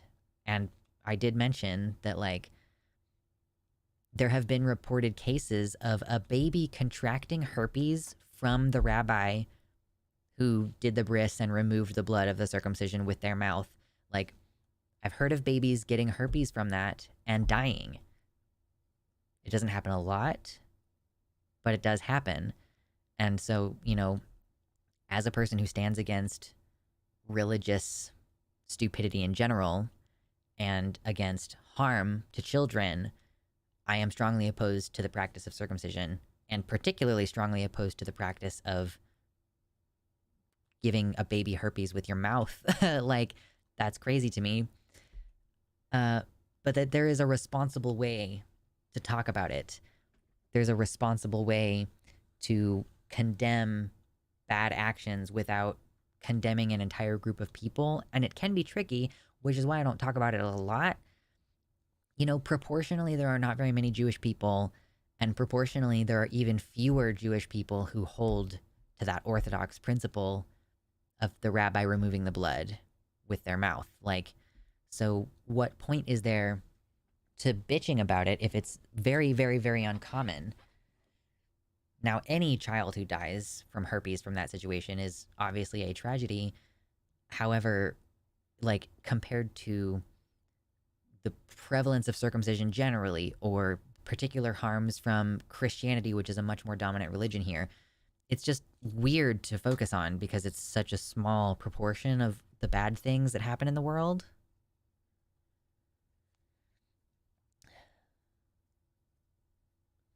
Jewish person in the chat says circumcision should be a choice when the child is older. I agree 100%. Hello, Mersh. Good to see you in here. age of bar mitzvah would be reasonable. Right. It's supposed to be a covenant that you choose to make with God. Like, that's the whole thing anyway. You're like making the covenant for the baby before it even understands that it's being given a relationship with God. It's supposed to be a sacrifice. And if you do it to a baby who won't remember, I guess to some people they view that as a kindness, but it is supposed to be a sacrifice that you're making.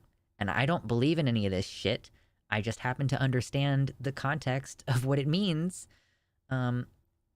So yeah, it's like, it's defeating the purpose anyway. And I think it really hurts men.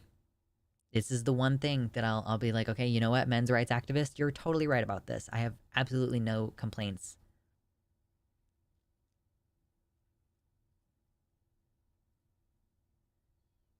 Sorry about your circumcision, Stonetoss. Have you considered getting into bodily autonomy and other leftist values instead of National Socialism? Incel hatred of women is very irrational. I just listened to the Respect the Dead episode on the incel mass shooter who left a memoir as his manifesto, and that boy's life was a series of opportunities to be normal, but he kept choosing to hate women and be a weird incel. And then Silent says, I listened to that as well. I'm still trying to wrap my head around putting on your nicest clothes and sitting outside a Domino's to try to meet women. That's awful. I would hate that so much. If a guy was like sitting outside a Domino's and like, if every woman who walked by had to deal with him being like, excuse me, miss, could I maybe buy you a drink? Like, what the fuck is wrong with you? What if he offered you a breadstick? Like, no. I would be even more no. Stonetoss hates circumcision, but then just blames it on the Jews generally, rather than any kind of systemic practice. Much like when right-wingers have a criticism of society that can be traced back to capitalist exploitation or systemic injustices, but they just blame the wrong people being in certain situations. Yeah. 2 breadsticks? If he has 2 breadsticks, then I'll consider it, okay? I've never been had by 2 breadsticks before.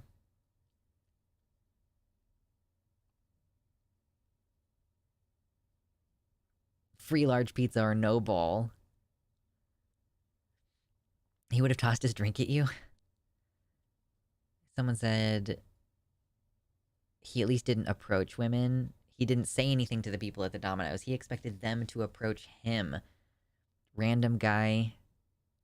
3 breadsticks. Yeah, 3 breadsticks is a lock.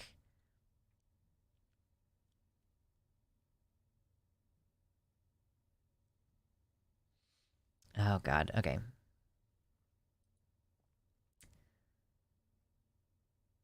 Oh, here's another one. My body, my choice. And then the nurse goes, you're planning to circumcise? Your son is healthy. Let's amputate the tip of his penis. Well, if the science says so.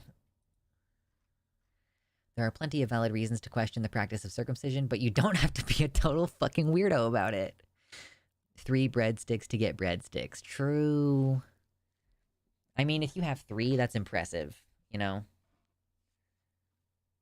I thought that you all just told me that Double Dick Dude was a hoax. It's been widely speculated that the Stonetoss and Red Panel comics were both created by the same person, and it is certainly suspicious that the first ever published Red Panels cartoon is about circumcision, and Jewish vampires are a recurring mutual theme between the two of them. Many Stonetoss cartoons are in fact slight revisions on earlier works by Red Panels. Red Panels comics featured plenty of Nazi imagery and themes. Yeah, we've got Hitler. Yay. Stonetoss carried on with a nearly identical mix of Nazi apologia, hair-splitting, false equivalency, and whataboutism. Can one really, quote, not be a Nazi yet share all their values and beliefs? How? How can you... Oh yeah, we've got the 1488 thing here. 6 million also. Cute. Oh god, we've got more. More. Not much more, though, I guess. Oh no, I guess there is more. Red Panels and Stonetoss shared a similarly, quote, poop-forward view of perceived degeneracy that definitely reeks of projection. Okay, yeah, so the homophobia of, like, constantly talking about poop, saying, oh, we don't need lube because I have diarrhea. The evidence thus far strongly suggests that these 2 cartoonists shared a creator, at the very minimum, but to prove this, we decided to see if we could first establish the identity of Red Panels. At the time, based in Houston, Texas, There are a few names that will need to be remembered as we lay this out. We've got Stonetoss, Red Panels, Scythe001, Mr. Roasty, and Batzilla 9000. Gonna head to Domino's this weekend in my best fit, only be rocking a bucket of breadsticks. Yeah, super normal to be thinking about gay sex and poop all the time. Are we sure that he doesn't just have a thing for scat? Like, it's okay for you to have a scatphilia or whatever the fuck it's called. Scatophilia. In December 17, 2016, there was a Reddit AMA with Red Panels where he provided background information, including his job as a private security guard with several years of shitposting on 8chan, at the time considering himself a, quote, libertarian, but at the time being a listener of The Daily Show and Fash the Nation. I feel like the conservatives think about us having sex more often than we do. I'm switching birth controls in order to avoid the libido-crushing effects of the last one that I was on, and I might do the overcorrection for a short while. More than some of us. Yeah, exactly. There you go.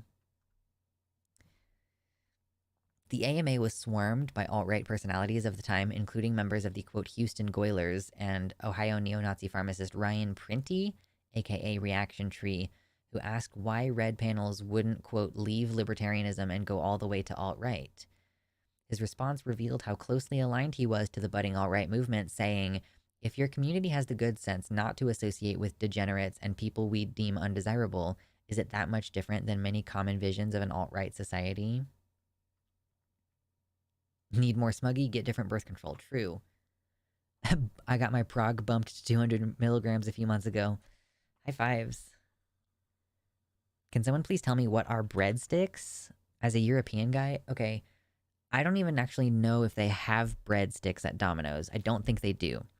But breadsticks are a side that you can sometimes get at a pizza place or an Italian restaurant generally, like an American version of an Italian restaurant.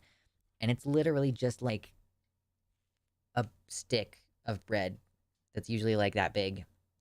And it's generally pretty soft. It's not necessarily buttered. Sometimes they'll give you butter that you can put on it, but it's like, it's an appetizer. So it's kind of dumb, because if you go to an Italian restaurant, like Olive Garden, shitty Italian place, they'll put breadsticks on the table first. It's like a tiny baguette, but without the crunch. Yeah, that's fair. It does not have a very thick crust. And you're supposed to eat it before you get your meal, which, considering how often what you're getting at Olive Garden is just like pasta anyway, it's carbs on carbs. But yeah, it's breadsticks, you know? Let me pull it up.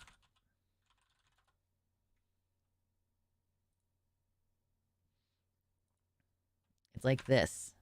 And they'll have like some herbs. I guess a lot of the time they're buttered over the top. Buttered over the top with some herbs and Parmesan cheese sprinkled over top. Yeah, I'm hungry. I need to stop thinking about this. Honestly, sometimes I like chips and salsa more than breadsticks. I love chips and salsa. They're so yummy.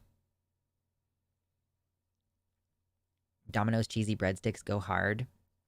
They don't quite have cheesy breadsticks, right? It's more like a, I mean, it's like a flat piece of bread that has the, you can pull it apart, and they put different toppings on it.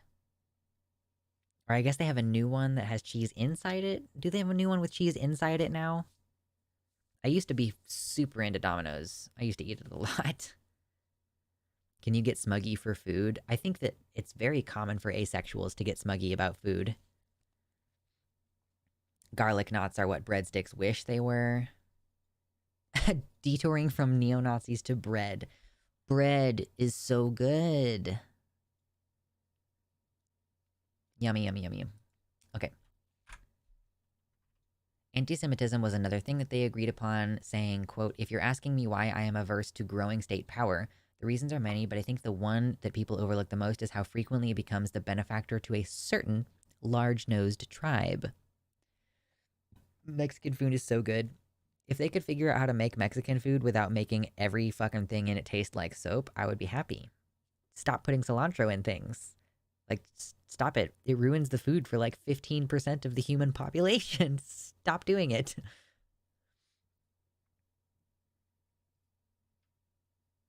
It's indecent how much I like Mexican and Tex-Mex. I know. Red Panel spelled out his vision of achieving an ethno-state of, quote, natural, willful, and nonviolent segregation through, quote, freedom of disassociation, the ability for private citizens to discriminate about who they engage with in personal and business relationships. So just removing any protections for minorities.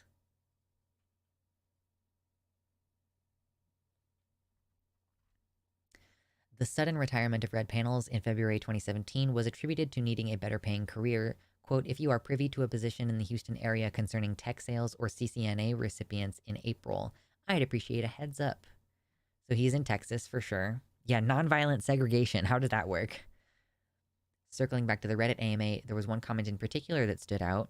In a nostalgic exchange about 8chan, Red Panels mentioned having not seen someone since, quote, the first 8chan B-Day party.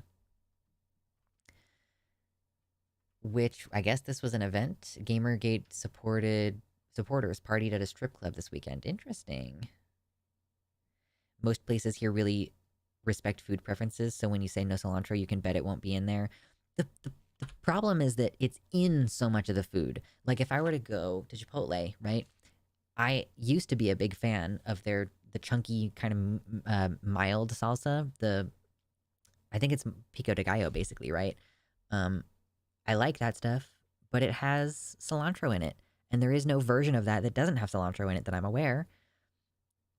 You know, like, you can request the special rice that doesn't have cilantro in it, but it also doesn't have lime in it, which sucks ass.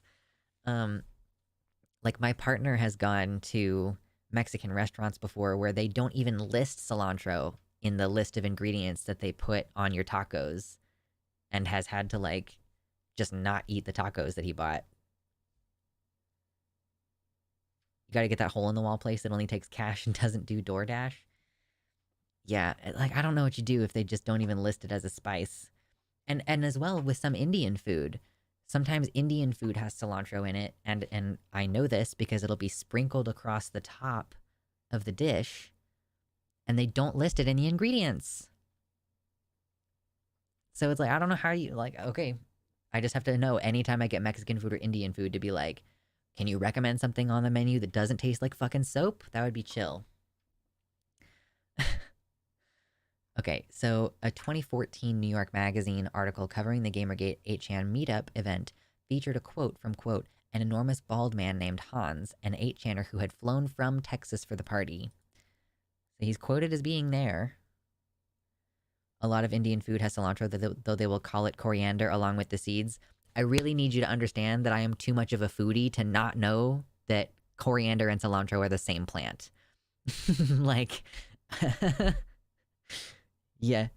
Coriander in the United States, we differentiate with, we call coriander the seed part and cilantro is the plant part. But if you go to the UK or elsewhere, coriander is the name, or sorry, they don't even call it coriander. Or no. No.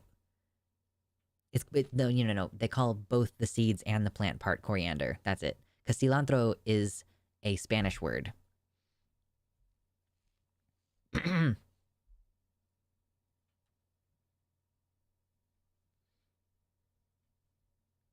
When I was little, I would crush bread into a sort of dough and then eat it. I would do that too.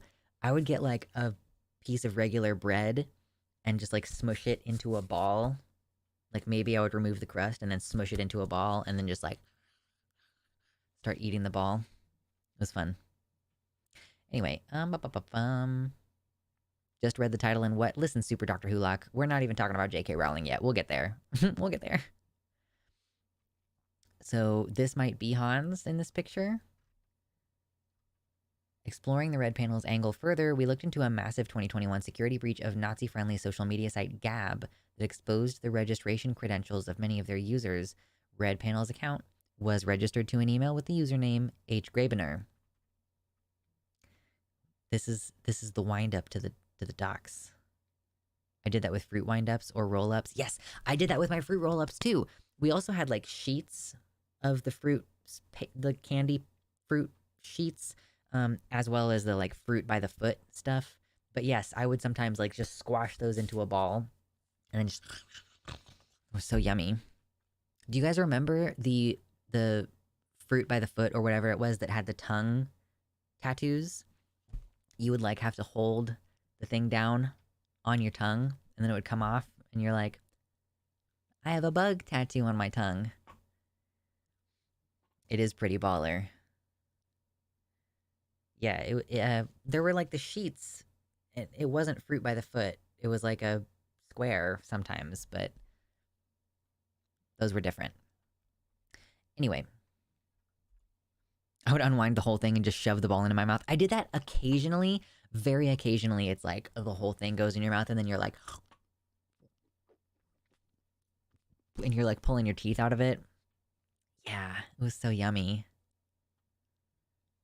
Oh, those fruit roll-ups versus Fruit by the Foot. Okay, got it. Jiminy Christmas. Fruit by the square foot. True. We're so close to 100 likes today, y'all. Oh my god. You all have been such fun today. I remember the candy sticks that we used to pretend were cigarettes. Me too. I do remember that. So the same email was also linked to the username Scythe001 in a Bitcoin-related forum breach, so that set off some alarm bells.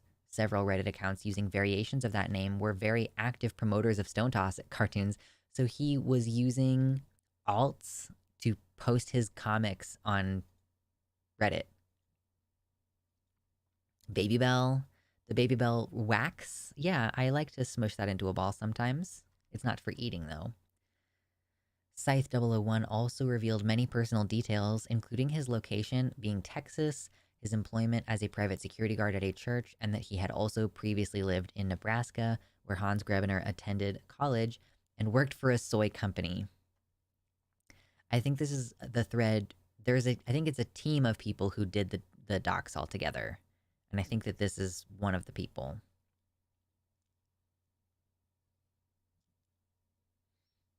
You ever made little crabs with the Babybel wax? No, I have not done that.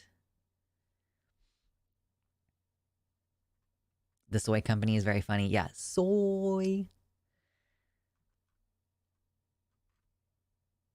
Socialism versus socialism. Okay, interesting. Reddit user Scythe001 also has a circumcision fixation. A deleted Scythe001 comment from March 12, 2015 contains nearly identical text to the August 10, 2015 debut Red Panels cartoon about circumcision. The teeth pulling / ear removal analogy seems a favorite debate rebuttal. Yeah, pulling your children's teeth out instead of just brushing them would be considered messed up, and cutting off your children's earlobes to facilitate proper ear cleaning would be messed up. This idea that there's this idea that you're doing circumcision in order to keep the pee-pee clean, and it's just dumb. I just got back from finishing Princess Mononoke as a mental health break. Oh, you've missed us going over comic stonetoss being doxxed. That's what we're talking about right now. Wait, wax crab? I've never made a crab with the wax. Oh, cute. Boss makes $1, I make a dime. That's why I make Babybel cheese wax crab on company time. Carcinization, nothing can escape.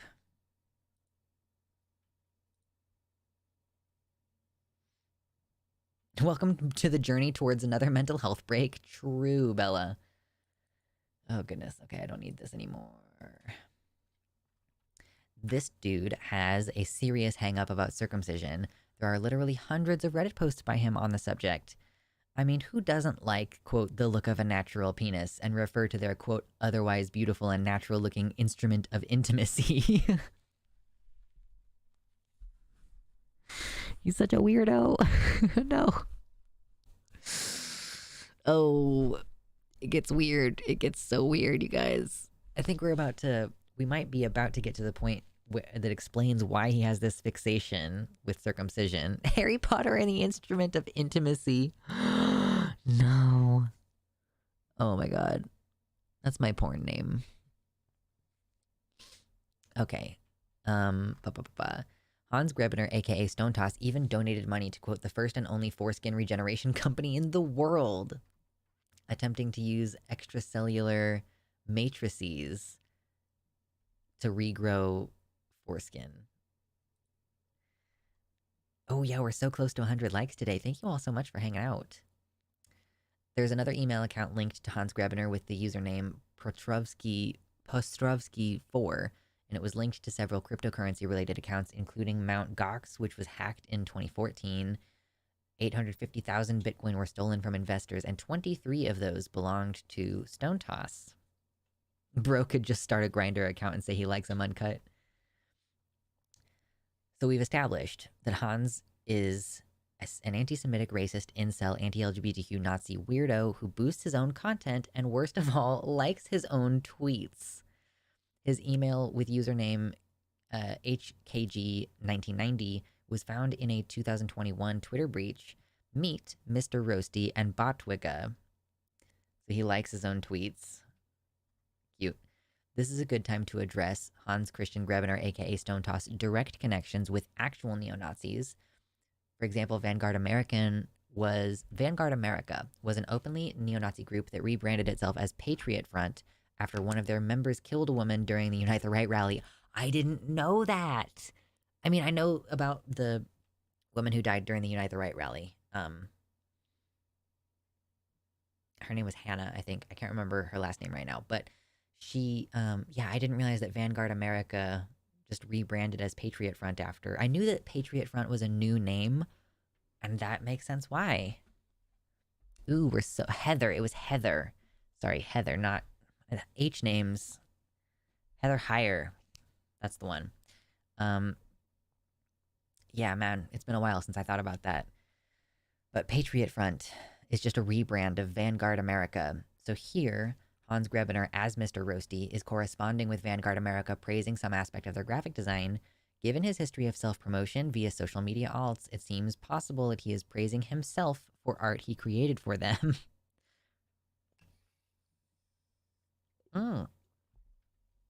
Did we get to 100? It's not showing me yet.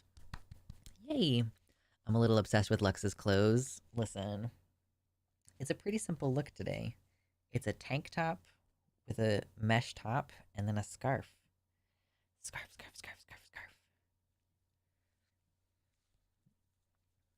Ooh, okay. What do you call...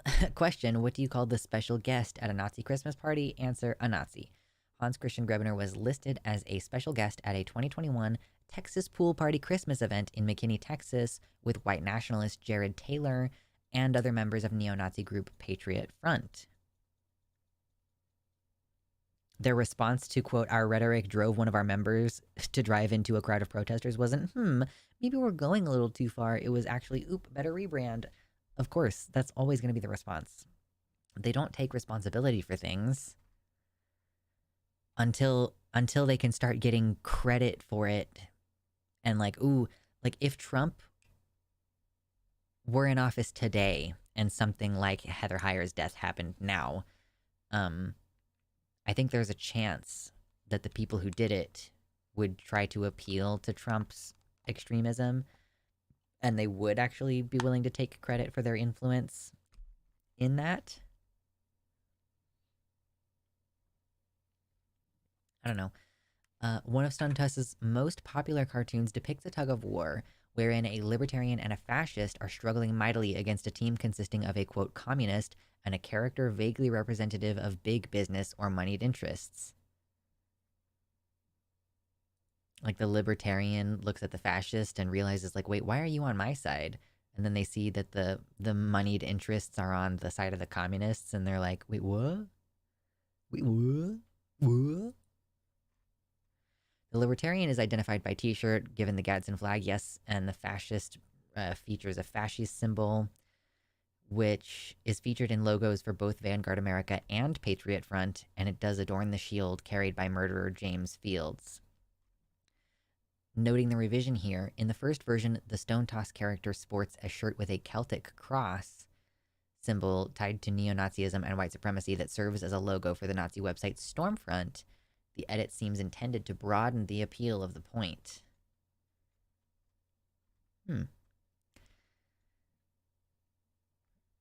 Jared. Yeah, you can reclaim the name Jared. Listen. It's definitely pretty borked, but I've seen that flag at protests outside drag shows. Yeah, which one? The The Iron Cross one.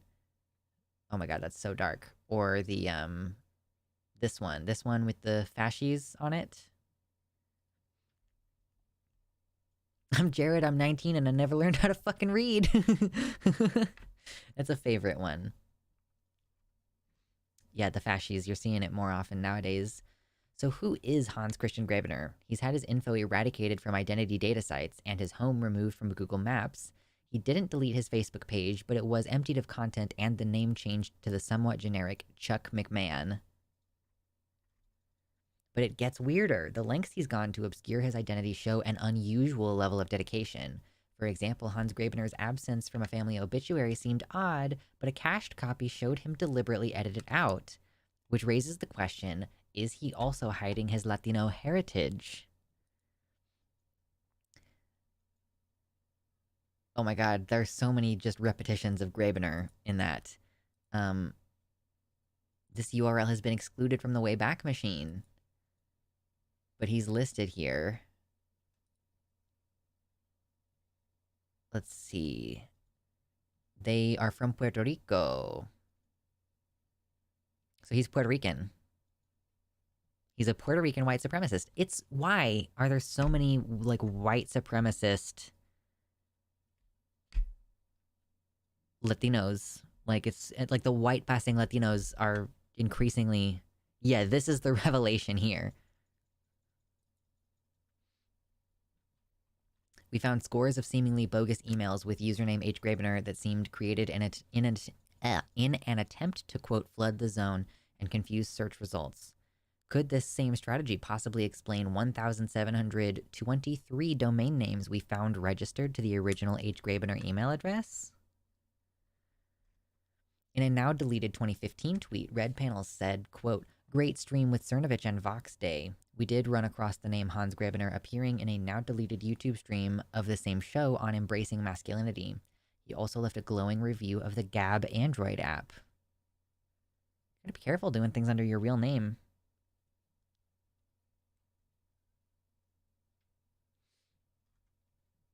Oh god, more. In December 2016, Red Panels went toe-to-toe with the equally idiotic yet more skilled debater Sargon of Akkad on the merits of anarcho-capitalism versus classical liberalism. The humiliating public slapdown likely played a role in Red Panel's retirement a month later. You just gotta know that if Sargon of Akkad slaps you down and you agree with him, you don't have a reputation amongst the right-wingers anymore. You gotta shift it off. You gotta move. You gotta move it, keep it moving to a new thing. Stonetoss also appeared on the much more hospitable Kill stream with Ethan Ralph. He later got cold feet and attempted to erase all evidence of the episode from the internet. The voices match perfectly between Red Panels and Stonetoss. Stonetoss, self-guessed voice. In May 2019, Stonetoss posted several times from Japan, including a seriously cringe horny on main moment where he, a quote 8.5 out of 10 white man, was seeking a single white woman living in Japan. Ooh. He was like... He's trying to find someone to hook up with while he's in Japan, apparently.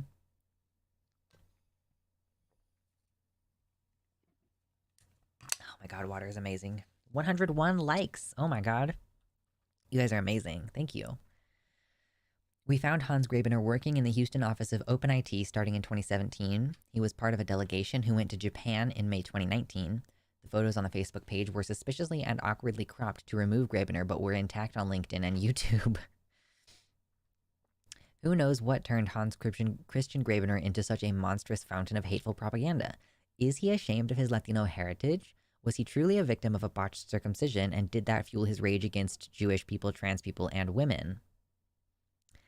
It seems like maybe the reason he's so obsessed with circumcision is that they botched his. That's one of the big reveals here. The bottom line, fuck this guy. Hans Christian Graebener is a Nazi grifter, garbage scum who traffics in cruelty and revels in the misery of others. He has a blood on his hands and a stain on his conscience. There's more in the blog, but we don't need to look at it. But yeah, it seems like... I think that the whole botched circumcision thing is more... just a suspicion. Like, why are you so weirdly obsessed with circumcision? It's gotta be because something happened, right? it's either like he was left particularly desensitized, or like he gets too much chafing now. Like, I don't know. Oh, God. So that was the stone toss thing. We have other news to talk about today. That was just for fun. We weren't even talking about that in order to put it on the channel. We just needed to have some fun. Oh, girls just wanna have fun. I guess. Switched to my Tyranarchy tank to feel more comfy. Ooh, I just bought my own hoodie from my own merch store. I just updated some of the designs and the prices, so check it out in the links in the description below if you want to use your tax return to get some merchandise from the Luxander store. Do that. There's hoodies and like hats and booty shorts and tank tops and all kinds of crap over there. And if you ever have any recommendations for stuff that you want to see in the merch store, please let me know. Maybe an ex told him they didn't like the way that circumcised peeps look. Maybe. Like, I don't know. It seems like something must have happened that made him so upset about it. Because, like, you know, I know cis men who are upset about having been circumcised. They were not ruined in any way. But it's like, it's a sore spot for them emotionally. And even they are not, like, psychopaths about it. You know, this is Stonetoss's job. You know, as a person who has a similar type of influencer, creative, independent job, it's like so much effort that you're spending on that of your work time. Like, this is how he's using his career at this point. I mean, I guess, like, he's still in IT, presumably, but that, like, the Stone Toss comic has to be making a ton of money at this point. There's no way he's not. He's making money on ads. He could have direct donation supports through his website.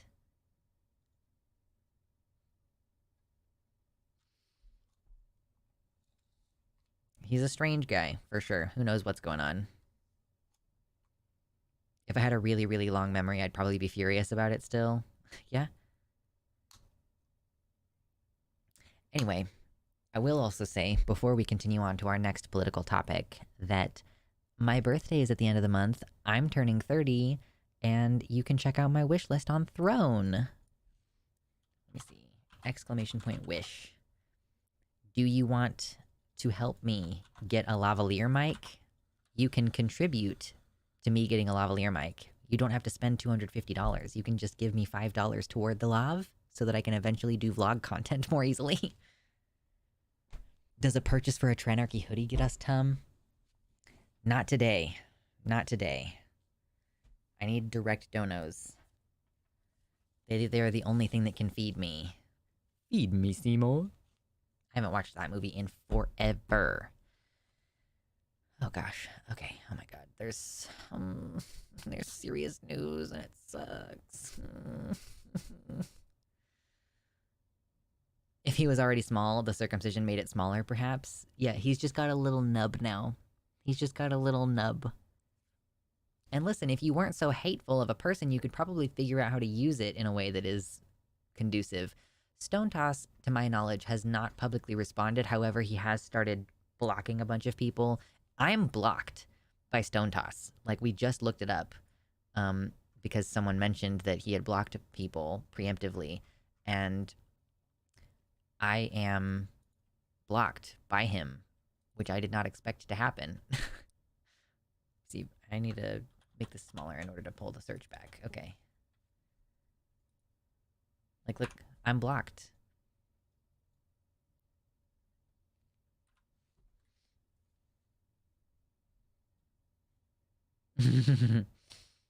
Listen, you don't have to... Your donations are not necessarily to keep me alive and fed. I do handle the food bills for the most part in my house, but if I made zero money, there would still be enough money for food. So, listen, it's my birthday month. You can get something off the wish list, and don't worry about whether I can afford groceries. True, if there are trans men out there who can get laid, then any cis guy with a tiny peepee has no excuse.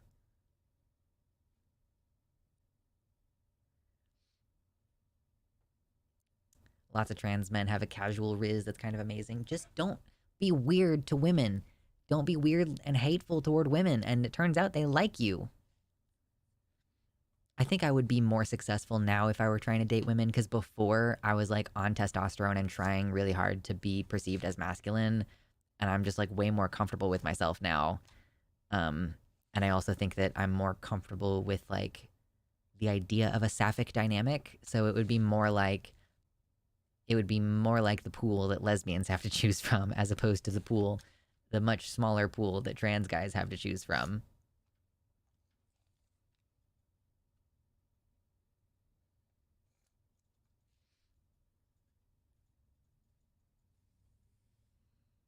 It evens out. Yeah, performative masculinity. I wasn't like trying to do performative masculinity. I was just trying to appear masculine, and it just wasn't working for me. Unless you literally have a micro penis, no one cares that much. Your potential partners normally don't see your peep before deciding to have sex with you. Yeah, I guess, you have to be open to some alternative styles. No, you're good. You're good, Milena. No offense taken whatsoever.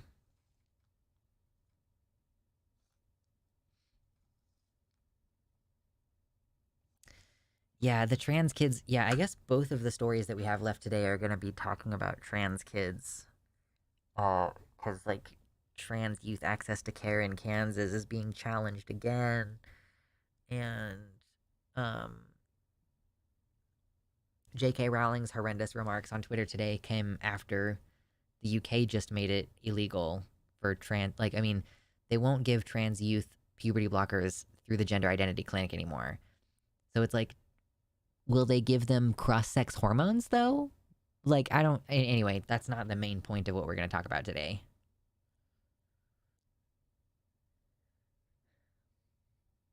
Part of my egg cracking was unlearning a lot of that performative masculinity sucks, and looking back on that can be cringe. I'm glad that people are learning more about not buying into that stuff way earlier now. Yeah, even cis men aren't buying into the toxic masculinity as much these days, I don't think.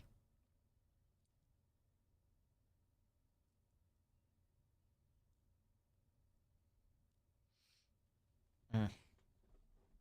I don't like people who lack confidence, is the thing that I've realized. Like, I don't like people who aren't sure of themselves. Like, it's, I don't know. So when people are overcompensating, I'm like really turned off by that. Not even just in a relationship way, not even primarily in a relationship way, but even in just like a do I want to talk to you kind of way. Kids are too young to know their gender. Put them all on blockers. Put them all on blockers. Bleh, we're at like that 2 hour mark. Oh, man, I was thinking earlier, like, this might be a little bit of a shorter stream, but I don't actually know if it's going to end up being shorter because we have so much to talk about.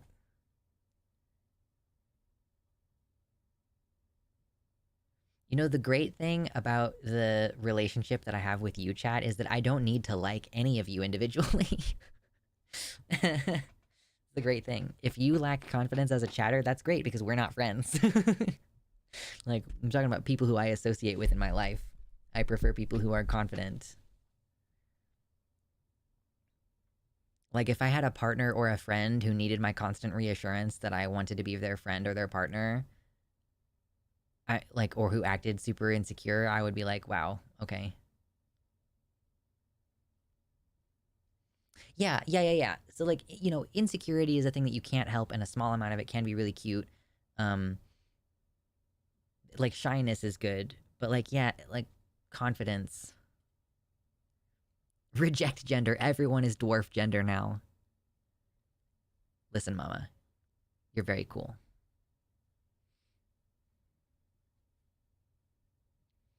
What are your thoughts on something I've been thinking about for a while? How can bottoms go about being confident in a way that doesn't obscure their bottomness? I mean, Lil Nas X, he's got the swag and the confidence, and he is very much a bottom. Like, have you seen the music video for That's What I Want?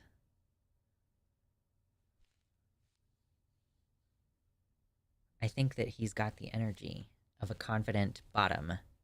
Power bottoms, yes. Yeah, exactly. Exactly. I did a poll on Twitter a while back, asking like, what do you perceive me as? Like, do you perceive me as a bottom, a power bottom, a top, a service top?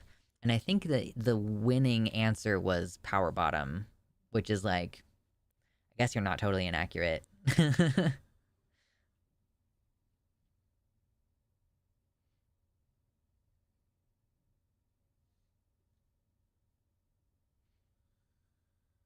Yeah, it's for sure hard to undo some of those like trauma things that make you lose confidence for sure.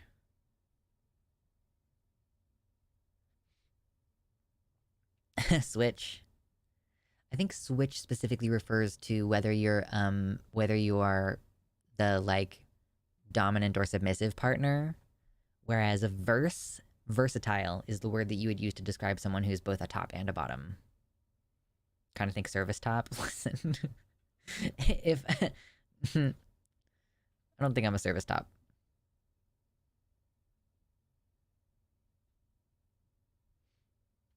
It's also worth being able to tell the difference between confidence and arrogance. I can't disagree with you on that. Listen, y'all, if you're here for the politics, we kind of meander through topics a bit on my show. We'll have a section where we're like really seriously talking about a serious topic, and then it'll meander for a little while, and then we'll circle back. So if you're not already subscribed, subscribe. I post videos daily on the channel, OMG. I'm confident in my identity, just not things like my looks or my abilities. Fair. Fair for fair.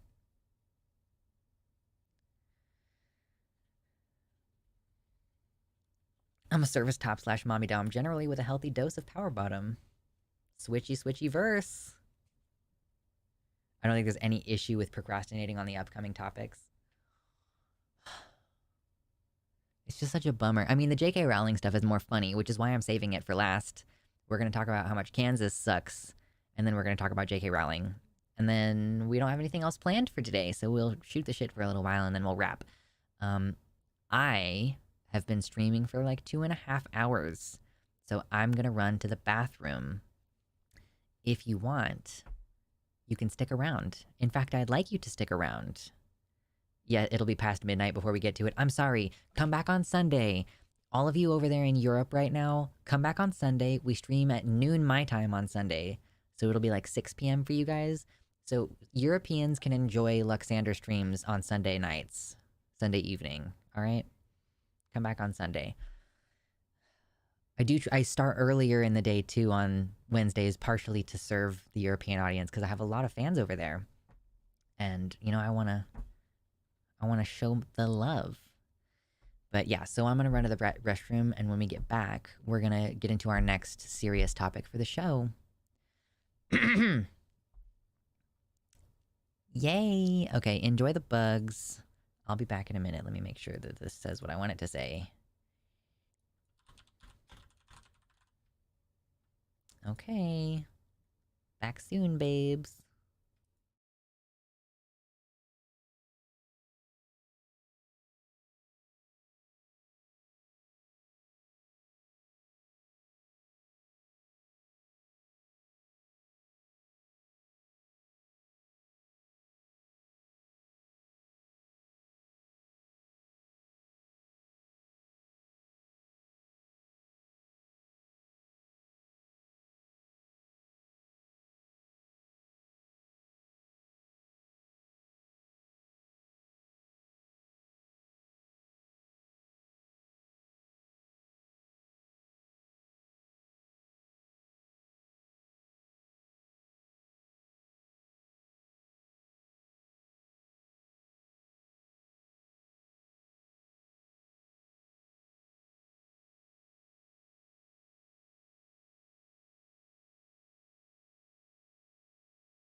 Boo.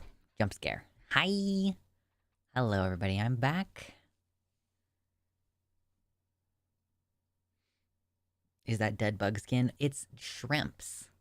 There were shrimps in there that I fed them earlier today to try to make them more active. So, we got some shrimps. Told you I wasn't going to be gone for long, okay?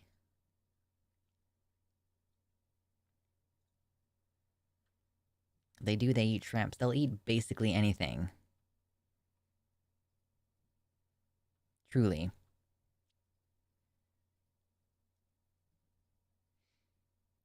Ocean bugs, cannibuglism. It is cannibuglism. Blah, blah, blah. Okay, let me change this back. Okay, let's get going, babes. Let's talk about some stuff. Okay. We lost some people, but we're gonna get some people back. Are you ready?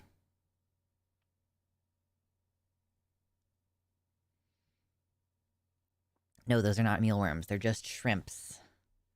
Shrimpies. Okay. So. Kansas. Sucking. Massively.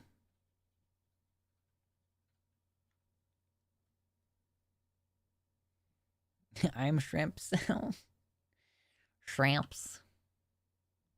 Delicious. Okay, let me figure out which one of these gosh darn articles I'm gonna read.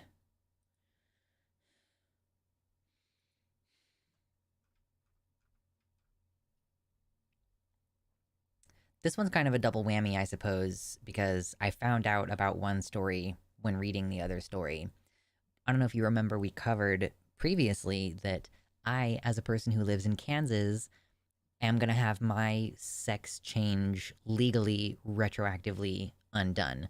Like, I legally changed my sex and gender legally, like, years ago, and the law in Kansas has recently changed, saying that I don't get to have that anymore. Like, when I go get my driver's license renewed, it's gonna revert back to what it was when I was born. And that was put on hold, or sorry, this is working its way through the courts right now, because obviously there's questions as to whether that's acceptable legally under the current definitions. And I was initially reading that there is a district court judge, and I've read about her before, Teresa Watson. Previously, she put in an order preventing the Department of Revenue from changing the listing of sex on trans people's driver's licenses. So while this has been going in through the courts, this judge, Teresa Watson, says, no, it's okay. And now she's put that indefinitely. Like, she initially had this ruling before, and now she's spent more time, I guess, observing the Kansas state constitution. Because, so the ACLU is arguing that the no changes policy is violating rights protected by the Kansas Constitution. Because the Supreme Court in Kansas declared in 2019 that our state constitution grants a right to bodily autonomy. That decision dealt with abortion rights. That's why, like, abortion is protected in Kansas, because our constitution is supposed to protect that right. So this judge says invoking the bodily autonomy thing to require the state to change driver's licenses would be, quote, an unreasonable stretch.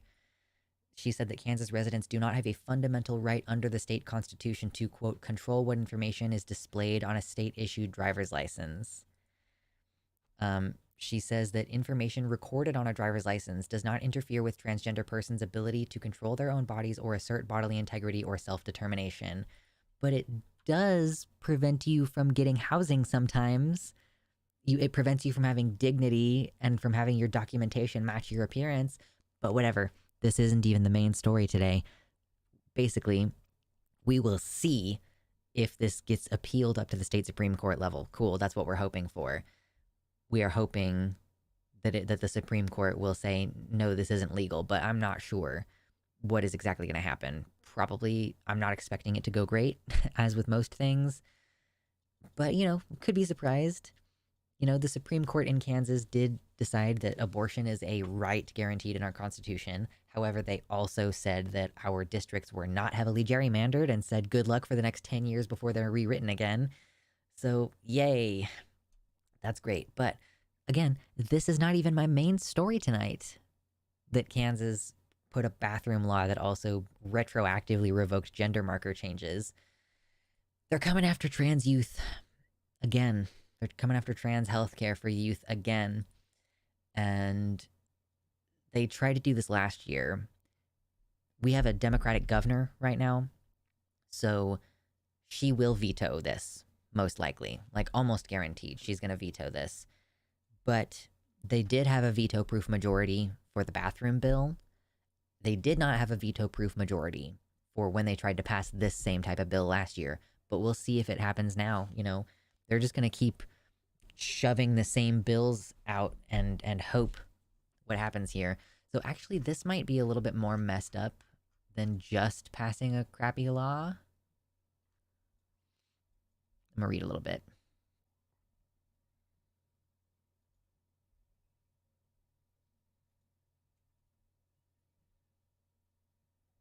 Okay, I'm reading a little bit here.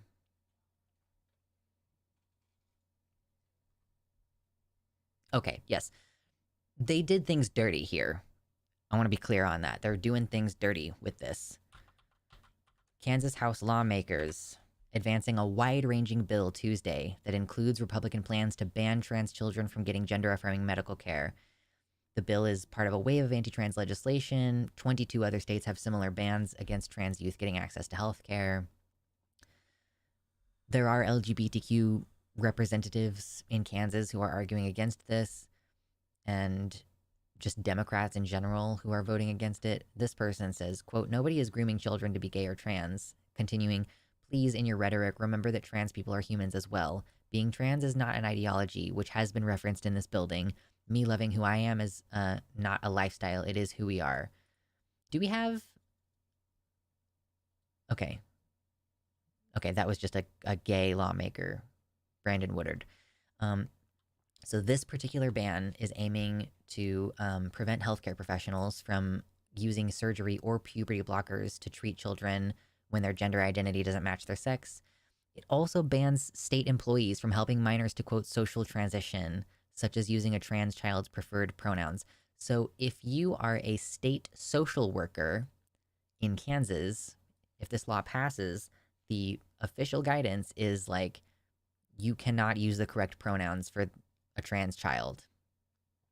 So this bill has gained initial approval on the House floor, with final action on the bill expected tomorrow. So, you know, as of today, there were supposed to be more, like, things happening, but I haven't checked what the newest updates are. This is as of streaming this today. So this, obviously, this legislation was vetoed by Laura Kelly last year. Yeah, we passed... Oh, I almost forgot about the trans student-athlete ban that was passed into law here in April last year because of the veto override. Yeah, the Senate Bill 180 is the one that retroactively is taking gender marker changes away, which, again, to be totally clear, you should not be able to retroactively change things based on precedent. Like, if you got married in the brief period of time in California where gay marriage was legal before Proposition 8 got passed, they didn't then nullify your marriage because it's no longer illegal to... Sorry, that it's no longer legal to do it. So it's really messed up that they're revoking something that we legally changed when it was legal to change it. And they're not going to confiscate our identity documents. Like, if you previously changed your birth certificate, they're not going to take it away from you. But if you ever needed a new one, it's going to be reverted back to what it was when you were born.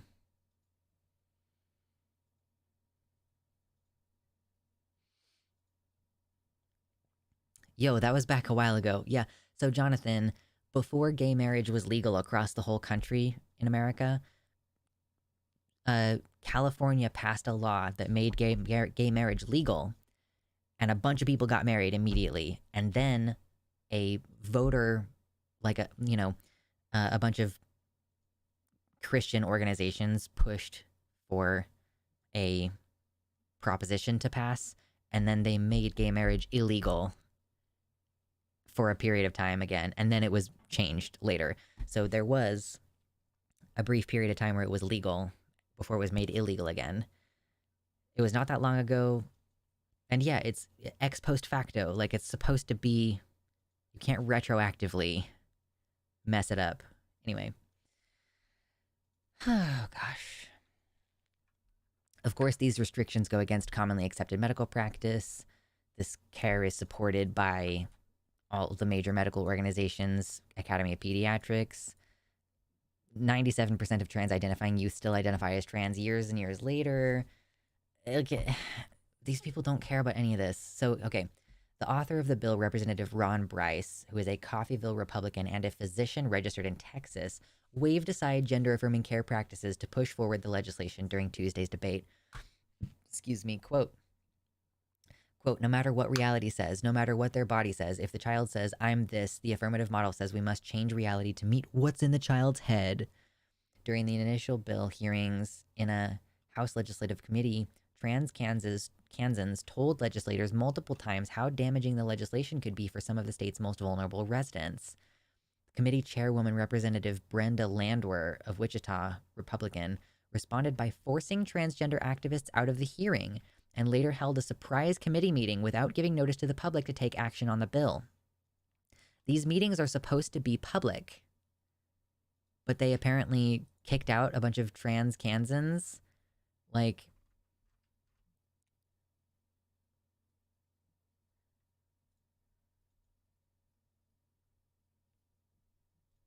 I didn't even know about this until today, basically. Like, basically too late for me to go to a committee meeting and voice my opinion about it. I do kind of wish that I had known about it because I would have gone. Like, yeah, this is the allegedly democratic process where they kick the trans Kansans, residents of Kansas who are going to be affected by this bill, kick them out of the meeting, and then later holding a different surprise committee meeting without adequate time for the public to be able to respond. Is there video? I don't know. Let me look a little bit. This is a different article.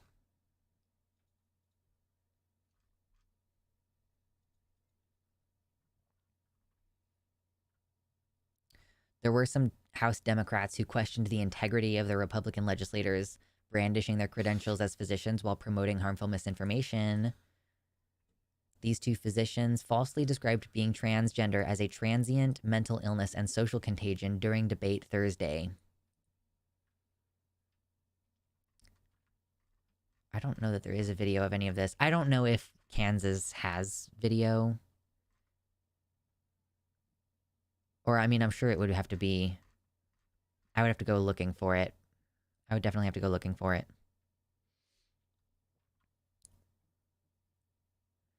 Representative Susan Ruiz, a Shawnee Democrat and LGBT lawmaker, said that banning medical professionals from providing care was unethical because, of course, trans people are more vulnerable. And she goes on to say, for us to say, well, let's just wait till they grow out of it. Well, you know, let's just hope that they're still alive and see if that even happens. Correctly pointing out that youth are at much greater risk of suicide if they don't have support and access to healthcare. Like, seriously, if you're like, I honestly, so I have previously used like community health centers to get my healthcare. So, and like community mental health centers as well.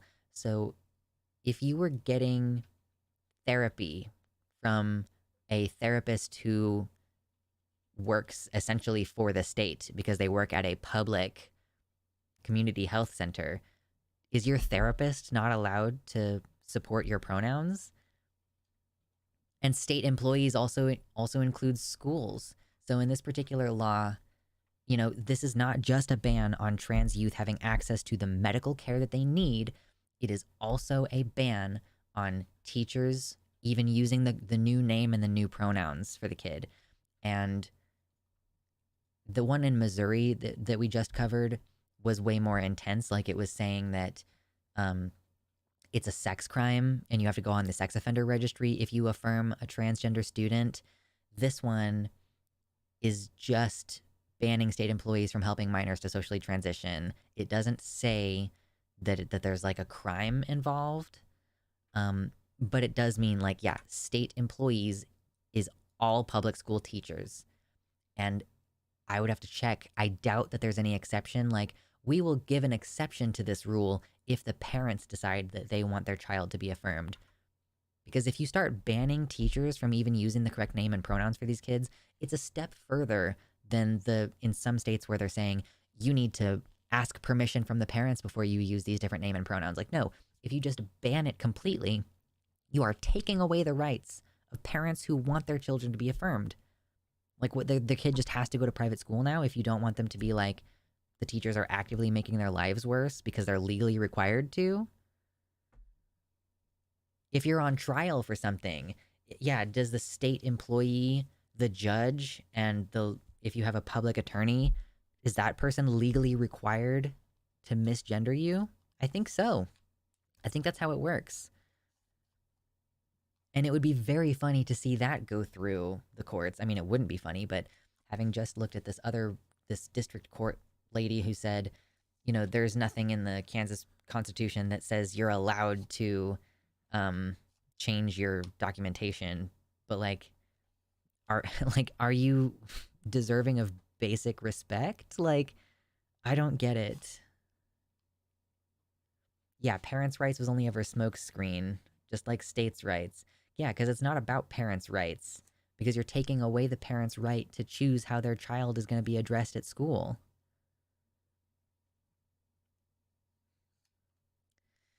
So, yay, we live in Kansas. I hate this. Like, I feel like it's worth it to point out the personal hit that this causes, you know?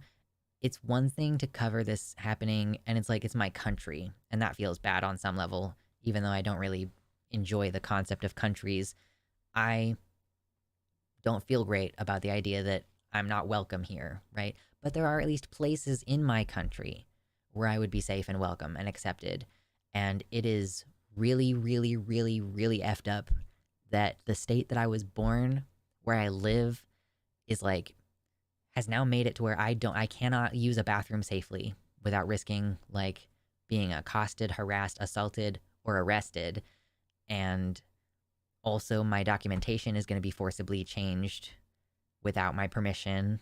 And I care very much about trans youth who live in Kansas who, like, thankfully, I think the people that I know are going to be basically old enough to be, like, I think they'll probably be adults by the time this law goes into effect. Because realistically, they've managed to veto override on a couple of different anti-trans laws, which tells me that they probably, even though it's a slim margin, there's a good chance that they're going to be able to pass this one with a veto-proof majority, even though the governor is going to veto it. But a lot of laws don't go into effect immediately, and some of these laws have grandfather clauses in. So it's like, if your kid is already on the healthcare, maybe you'll be all right. But as far as starting new healthcare, like, what options do you have? Like, I literally was like weeping this afternoon reading about this because it's just so messed up that, like, I'm just trying to exist and my rights are being chipped away at. The first time I really felt that blow was Roe v. Wade, and like the Dobbs decision. But it's like, it's hard to keep taking that hit, that your rights keep getting chipped away at very explicitly, and that a pretty sizable portion of the population seems at least indifferent, if not actively like, yes, this is a good thing. And it hurts, like, on an existential level. And I wish that more people knew how difficult it was. You know, it's one thing for trans people to commiserate amongst ourselves. It's another thing for the cis people in our lives to, like, reach out and ask if we're okay, or to offer to go call, like, their representatives on your behalf, saying, I don't believe in this, this isn't okay. You know, people are just not informed or whatever. Andes, thank you. Thank you very much. I appreciate you. With the $45 dono, they said, I already paid $46 for the hoodie, but I feel bad about the Kansas shit. Keep being you. Thank you. I'm gonna wait until after I've wrapped the segment to flex. I'm just gonna wait a minute. Yeah, and when you try to explain things to people who are cis, even when they consider themselves allies, they can be so dismissive, like, oh, it's not that big of a deal. You know, some portion of the population is saying, like, no, your rights are not being chipped away. Like, you don't even have the right to do this. So, you know, it's just so difficult.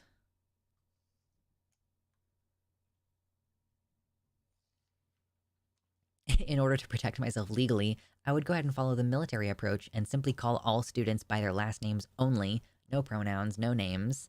And if an administrator asked me why, I would tell them I didn't want to get on an offender list for using the wrong pronoun. That makes sense.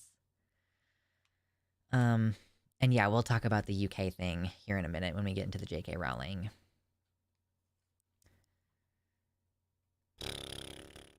Yeah, it's tough. And it's like, I never wanted, you know, when I was like 5 years old, I wanted to move away from Kansas because I was being abused by my family and I wanted to be away from them. And I thought for a long time that I wanted to get away from Kansas. The older I've gotten, like the last 5 years especially, I really appreciate where I'm from a lot more. And I like a lot of things about living here. And it sucks feeling like I have no choice but to move, whether it's because I'm losing my rights or whether it's because, like, the climate change is going to make this area less and less habitable for people. Like, it's not like I'm excited about the idea that I like. Oh, it's not an I get to move to a new state like across the country. It's like I feel like I have to.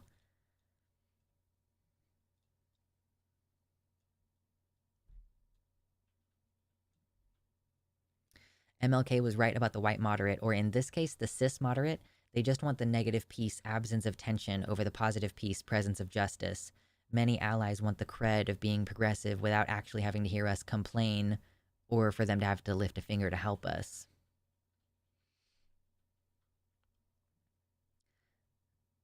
I genuinely think that there are probably some people who would consider themselves moderate who do genuinely think that the world would just be a better place if the trans people would be quiet and stay in private. Good night, Milena. Good night.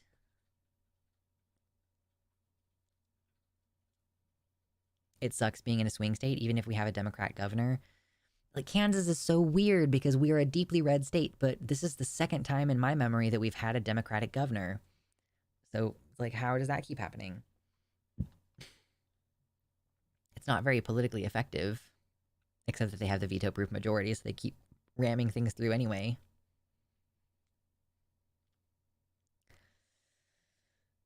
Anyway, if you have trans friends and you're cis, reach out to them and see if they're okay. The answer is probably not. So maybe when you message them, have some kind of concrete material idea for how you can help. Like, I don't know, man. Offer to pay for some of their gas. Like, that could make things better for someone. I don't know, man. Okay, that's that. That's the Kansas segment. That's the Kansas boy. Stream notes. Gotta put this in my notes so that I know where to find my notes later. What even is today? I don't know what date it is. I only need to know what date it is twice a week, and so I never know what date it is. Oh my god, it's almost halfway through March already, guys. Screaming, but quietly. Okay, Kansas back at it with the white vans. Nope, I wanted to copy paste this. Give me this. I'm trying to copy paste it. I've had Pink by Lizzo stuck in my head for like 2 days, which kind of makes me want to rewatch Barbie, but also Barbie made me feel things, and I don't want to watch movies that are gonna make me cry. Hate to say it, but if it doesn't directly affect them, many cis people simply don't care. That's how these laws get passed, etc. Yeah, and so I do think that, as annoying as it is that we have to keep appealing to cis people that, like, oh, you know, if you're a menopausal woman, you might get noticed in the bathroom and get kicked out. Like, yeah, it sucks that they don't have enough empathy to care about us in the absence of some particular self-interested thing, but, you know, I don't know. You do need to appeal to people's self-interest to some extent because people aren't necessarily willing to do things. In a hyper-individualistic society like this one, people are not willing to do things exclusively for other people. I relate to the mourning process of feeling like you have to move. About this time last year is when I decided for sure to leave the US. I feel like a progressive state within the US is safer than literally any country on the world right now. Like, I don't know anywhere that is not being threatened by fascism and stuff. And these other smaller countries, it's easier for them to control. Like, if France, for example, became a right-wing country, you know, they have, like, it's easier for them to fuck things up and change things in a small, with national health care. That's the thing about the UK that sucks so bad, is that you don't have as many private options because it's assumed that everyone is going through the free national healthcare system. But then they can just say, oh, well, we are just deciding that no public health is going to cover this. You have to go private if you want this healthcare. So in Canada, there's that same issue where, you know, depending on what province you live in, you might not be safe. And the right-wing shit is increasing there as well. And there are hate crimes in BC. I've covered hate crimes that have happened in British Columbia, which is supposed to be the good one. So for me personally, I think that someplace like Minnesota or Washington or Oregon or California, those are going to be the states that are going to be trans safe, although I wouldn't go with California because of the climate. Maybe NoCal? You could do NoCal, maybe. Up in the mountains, probably okay. I did have the connections to establish life somewhere else that I did not have in another US state. Fair enough. That's the thing, we can't even always choose where we're gonna go. We have to just go where we have the resources to go. Anyway, let's put a wrap on that for now. We'll come around to the J.K. Rowling thing in a second, but first... You mean all us autists/ADHD havers who are almost in tears about what's happened to those like us? No.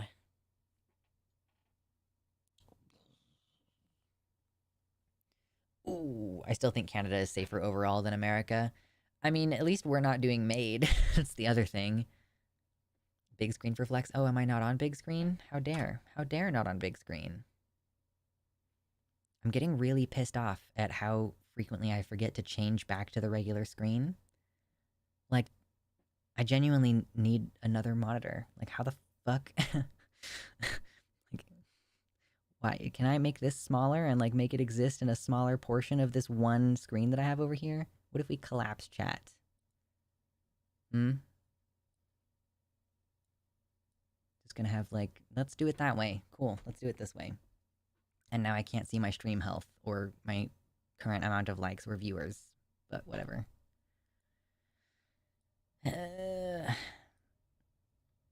Okay, there we go. I'm just gonna pretend like that's not egregious.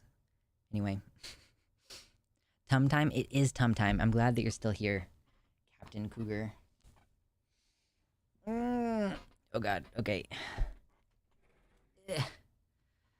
Tum time. You all wanted tum time. You said it. You said that you wanted it, okay? And we got the donos.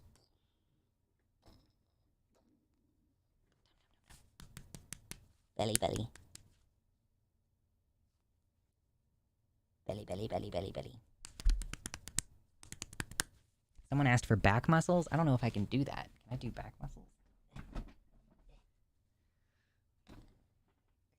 I'm so out of frame. Am I in frame? No? Yes? I'm just pretending. When it comes to back flexing, I have no idea what I'm doing. Pat back. There we go.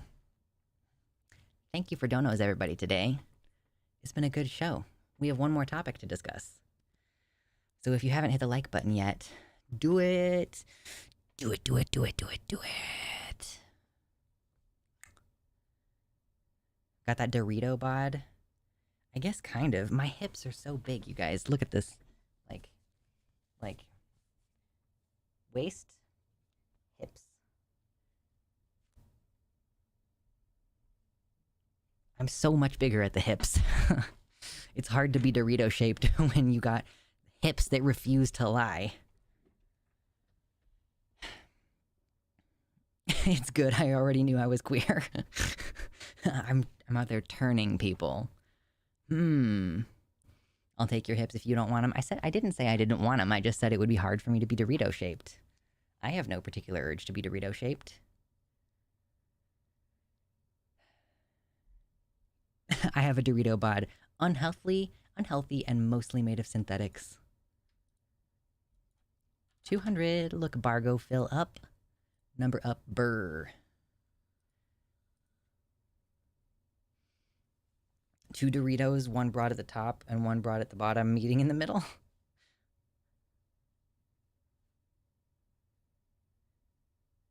If I left the US, I would have to go to either Spain or Germany. Strangely, Germany is the most likely to take me. Germany is okay. These hips are filled with lies. That's why they're so big. They're filled with lies. Yay. Yay.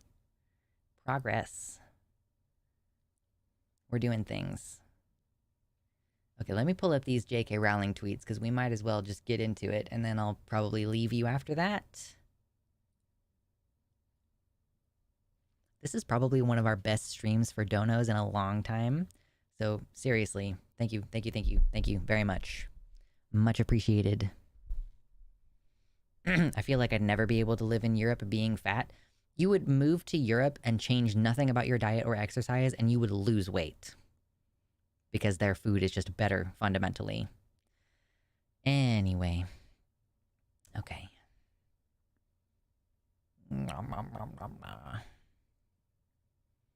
There are fat people in Europe, yeah. Nice, today I did 1.5 workouts. I helped my parents with raking and bagging leaves, then I did an hour on the stationary bike at the gym. I decided that I was not going to go to the gym this week because I'm doing cardio right now, and I was like, I don't want to do cardio during a week of the year that is known for an increased amount of, like, cardiovascular events. Yeah, the food is better in the UK. Yeah, it is. You like, listen to people who travel back and forth, like, maintaining the same diet and exercise. If you are from Europe and you come to the US, you will gain weight. And if you're in the US and you go to Europe, you'll just lose weight if you're there for long enough.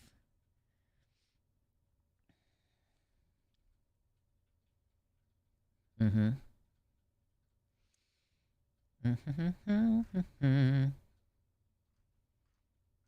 Do I have her muted or something? Maybe I have her muted. Where is she? J.K. Rowling. J.K. Rowling. J.K. Rowling. J.K. Rowling. That's Pumpkin Cowboy. I'm doing the music for Pumpkin Cowboy. Ridiculous.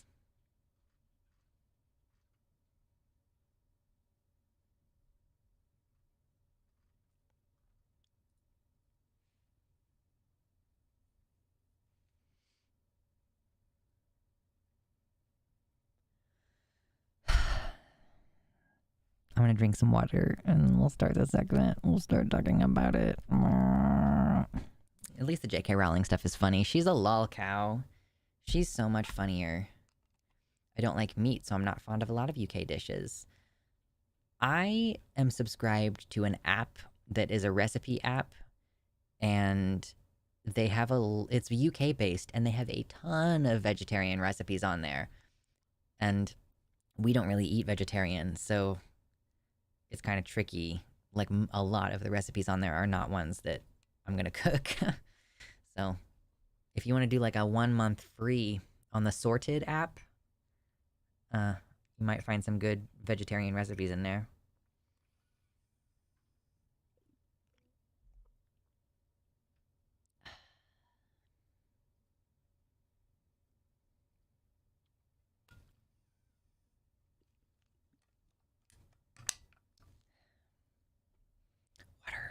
Water. I just talked about J.K. Rowling not too long ago because she was misgendering a high-profile trans woman who decided to pursue her for potentially, like, the misgendering could be considered a hate crime over there. It's not considered a hate crime, at least not. I don't actually know if it's not literally a hate crime, but they chose not to treat it as such when India was the name of that woman went to the police to try to get J.K. Rowling. Yeah, it's labeled as a hate incident, which is not a hate crime. Different thing. And now, here we are again. She just can't stop. I try not to think about her that much, but here we are. Now she's doing Holocaust denialism, which we all know that gender criticals are fash. Like, they are. Those are the beliefs that they have. That's how they act. That's who they're friends with. Kelly J. Keane, invited practically some fascists to protect her at a rally or whatever. Like, goodness. So it's not a surprise, okay? It's not terribly surprising. But still, like, holy cow. These things escalated. Like, wow, that escalated quickly. The meme.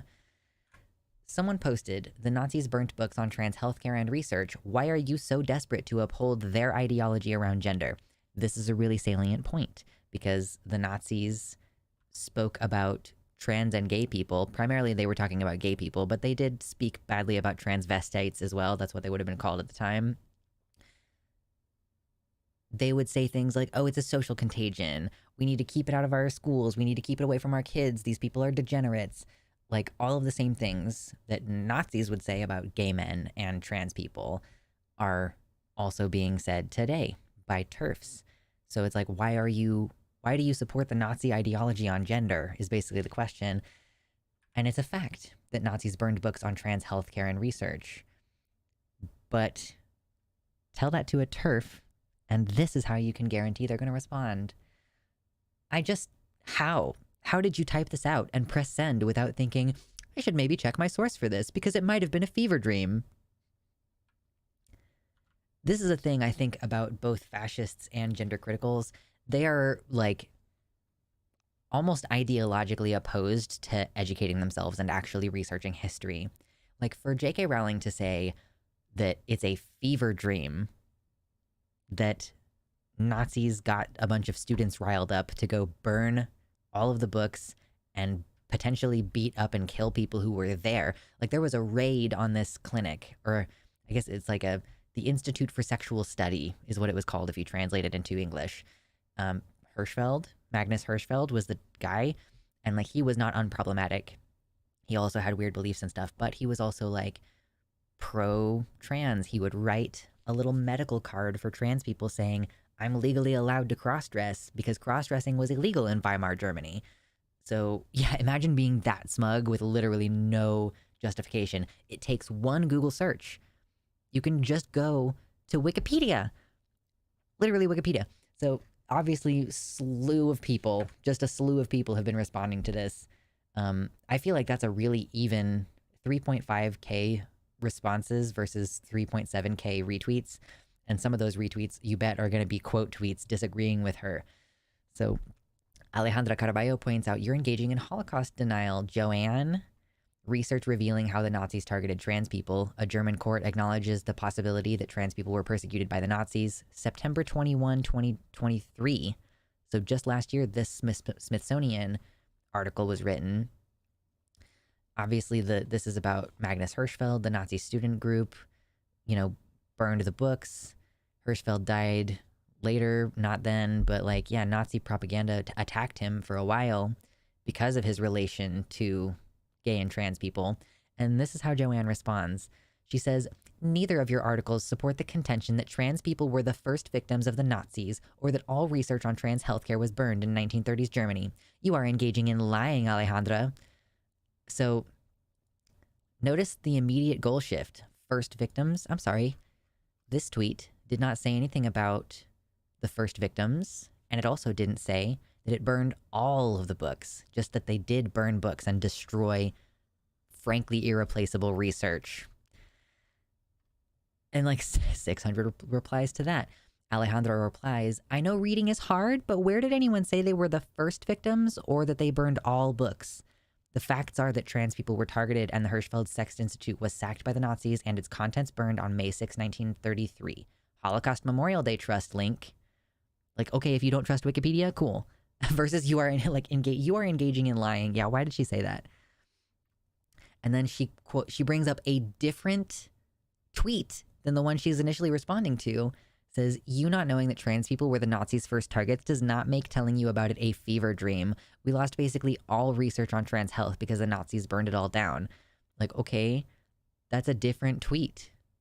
Maybe from the same person, but that's not what you're responding to. And telling Alejandra that she's lying for not proving a point that you weren't making. Okay, cool, whatever. Absolute psychopath behavior. And then Alejandra points out, these are different tweets.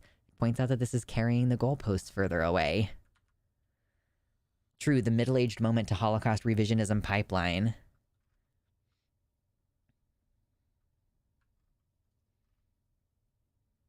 We have a response from Sock Done Left, who is, of course, like a very heavy research-oriented streamer. Like, yeah, the looting of the Institute of Sexology. Interesting. And J.K. Rowling responds to the idea of Magnus Hirschfeld by being like, I know all about Hirschfeld. Are you sure you want to make him a poster boy for trans medicine? The man who believed in sterilization of the unfit? Like, we're not saying that he was unproblematic, but we are saying that he was engaging in support and research of trans people and that the research was destroyed. We're not like using Hirschfeld as a shield. I don't give a shit about him as a person. That's not the point. The point is that there was a pro-trans clinic, essentially, that would refer people for surgery, that would write people the medical card that says that they're allowed to cross-dress. And I'm saying that within the context of the time, like cross-dress. But what kind of defense is this? Why do you think that this is a defense against the point being made? You're shifting the focus. Now we're talking about Hirschfeld the man. Okay, well, but we're not talking about the Nazi ideology, which is where we started. Where we started here was that you share the ideology of the Nazis when it comes to how they treated trans people. And that's the question here. So she is shifting the focus off of herself. This is Darvo. She's shifting the focus off of herself. I didn't do anything. I didn't do anything wrong. And even if I did do anything wrong, it doesn't matter. However, you are doing something wrong. This man believed in sterilization of the unfit. Yeah, U.S. Holocaust Museum has information on LGBTQ plus representation in, like, the victims of the Holocaust. It is very well documented. Here we have a couple other people responding. Oh, we have George Takei responded. This is in fact true, that the trans people were persecuted.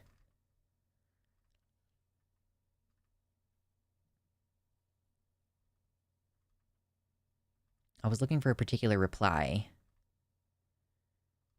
and I don't see the reply that I was looking at earlier.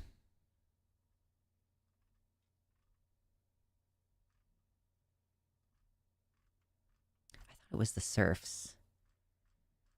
Lance deletes tweets sometimes, though. Let me see if I can find this particular tweet that I was looking for.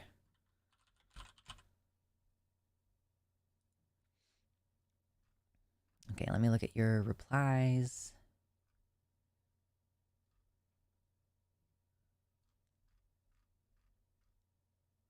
I thought that the serfs responded with a very good point, so I want to try to find that point.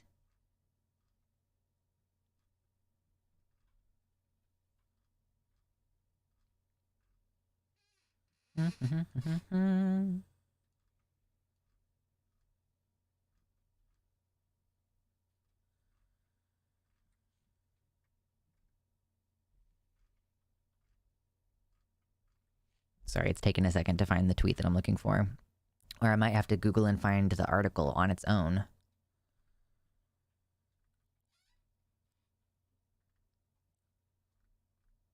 Okay, let me find the article.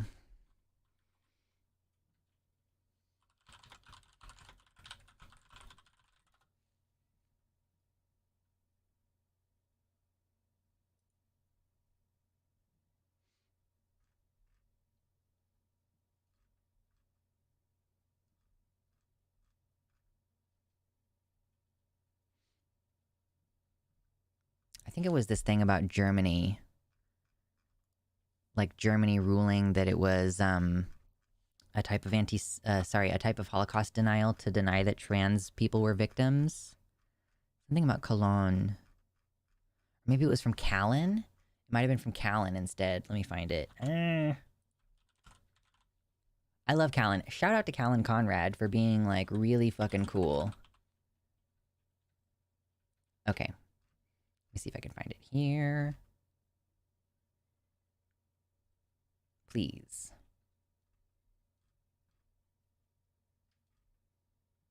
Oh, wait. Is Callan on on an alt right now? Because they got nuked? Oh, no, this is the backup. Okay, no. I found the regular account. I'm struggling right now. The struggle is real.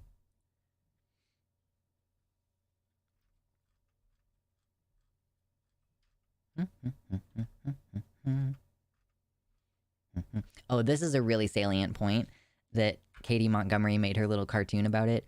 Like saying, the Nazis didn't target trans people. They only targeted gay men and degenerates. Gender critical. But the gender critical also say, trans doesn't exist. It's just a bunch of gay men and degenerates. Like, yeah, she points out this is one of the ways that gender critical people play word games around history. Because, like, yeah, and like also, yeah, if you today are equating trans people as like just a very extreme kind of gay person who is just playing a really elaborate game of dress up in order to get their rocks off, but they're still fundamentally gay degenerates, like, do you think that you in the modern day are inventing something new? Or do you think that maybe the Nazis also didn't bother to draw a distinction between gay people and transvestites?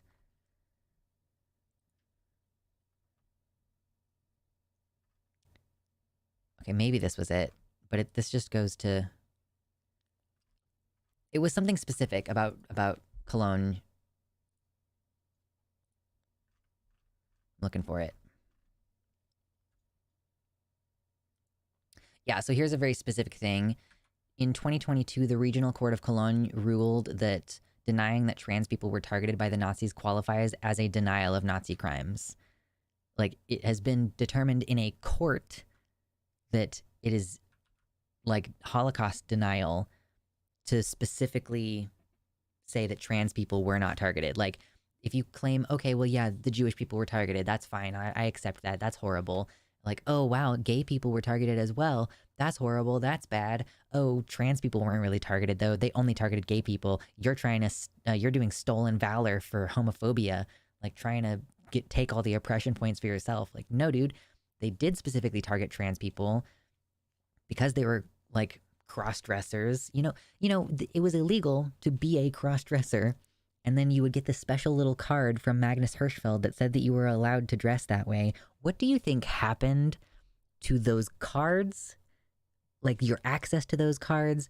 What do you think that the police continued to honor them after the Sexual Institute was sacked? Like, what do you think happened to those people? I don't understand the logic. It's hatred. She's got the brain rot. Like, she's so fucking stupid because she's just bought into this ideology, and she will deny facts. She will obscure information.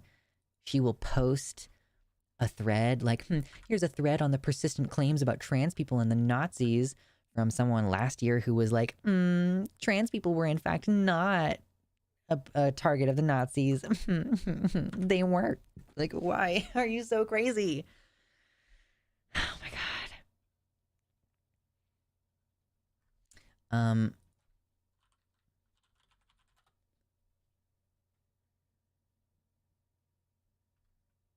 Okay, that did not happen for me. The results thing did not work the way that you thought it was going to. She's a real life Death Eater. It's true.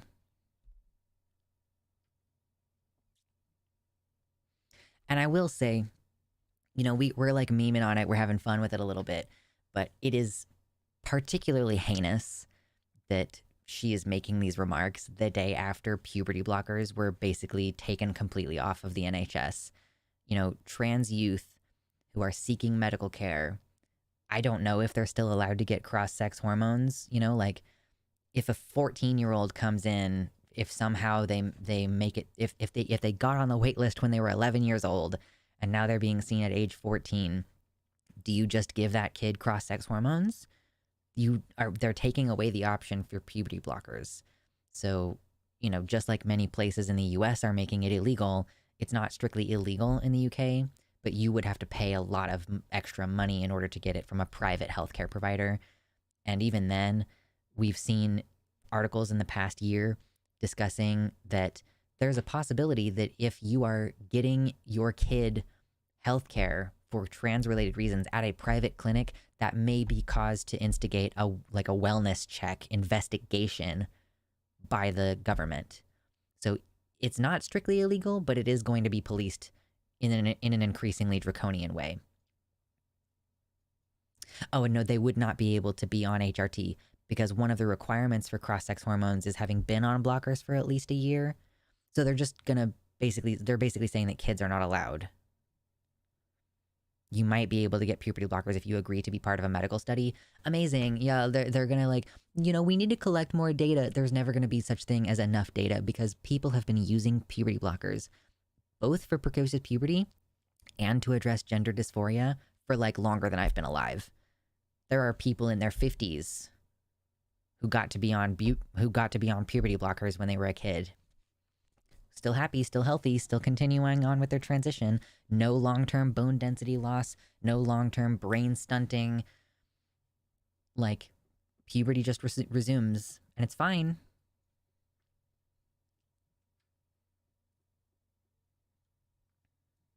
Yeah, trans people spring into existence as fully formed 18-year-olds. Aren't precocious puberty cases on blockers longer than trans kids? I'm sure it depends on the age. Of course, if you're doing precocious puberty at age 9, and then you stay on them until you're age 15, that's 6 years. I mean, I guess 15 is a little bit old. 13 or 14 is when you would start puberty. But for trans kids, if you're a trans kid and you start treatment, if you get put on puberty blockers when your puberty starts, which is age 12 for a lot of people, you would be in some places not allowed to do HRT. So you would be on the blockers for 6 years, which is kind of a long time. Thank you so much, Charlotte, for the $10 dono. Once upon a time, I was a diehard Harry Potter fan. So glad that was the real phase to be grown out of. Right. How many trans adults here who are still trans and not a fan of Harry Potter? Which one of those was a bigger phase for you? Harry Potter was very much a phase for me, and it's quite strange when folks make it a trait of their personality.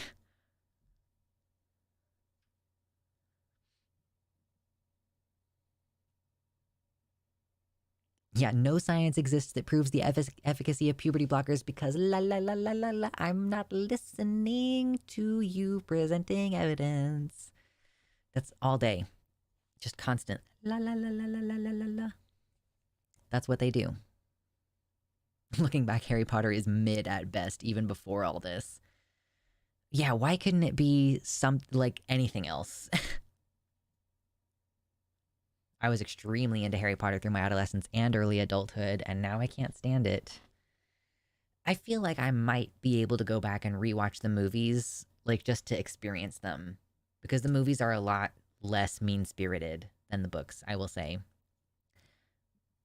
In the books, they're kind of mean to Professor Trelawney, but in the movies, they're kind of sympathetic to the fact that she's being terrorized by Dolores Umbridge. So many things. The movies make it into a nicer world than her books were.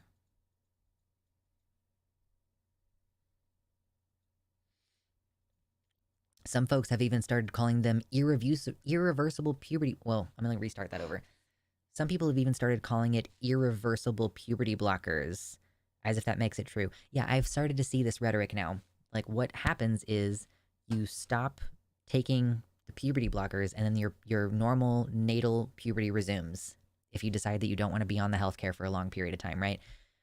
But what people are claiming is oh, well, it's okay, the idea is if you take blockers from age 14 to 16, I think they imagine that you're going to have to do all the development of 14 to 20 now in that shorter period of time. I think the logic is that it will not follow the same timeline simply because you are older. Like, you will suddenly not be able to reach your full height because it's happening later. I guess the assumption is that by the time you reach a certain age, you'll stop developing or something. Like, I don't know what the logic is. Yeah, my mistake here is assuming that there is any logic whatsoever. That's my bad. That's me. That's on me.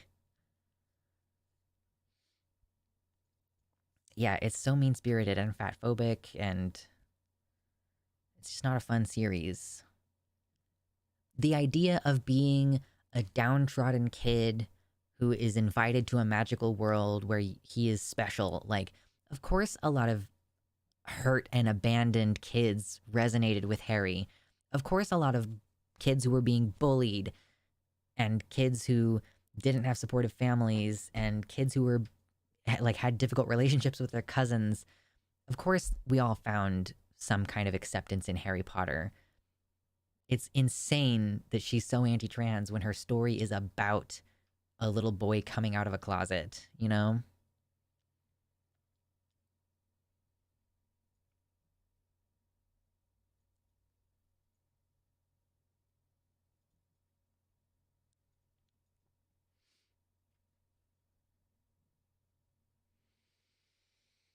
Yeah, writes a book about a kid that gets to come out of the closet he lives in under the stairs, joins a magical world full of people like him. It's so queer coded. Yeah, and like they also have a character who can shapeshift into other human forms. They also have a potion that can change your physical sexed body. It's so weird. It's so strange.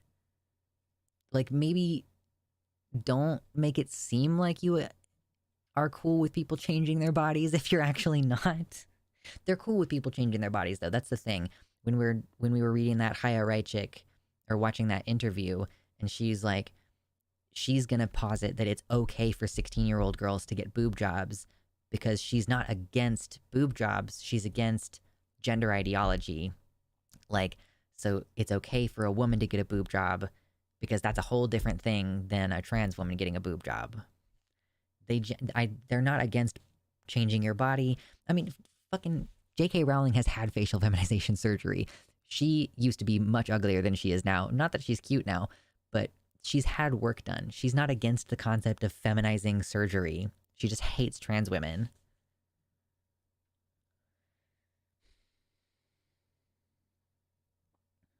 Yeah, he comes out of the closet, faces all this adversity, and then becomes a cop. Cringe. She's uglier now, IMO. She is older, you know. You don't keep it forever.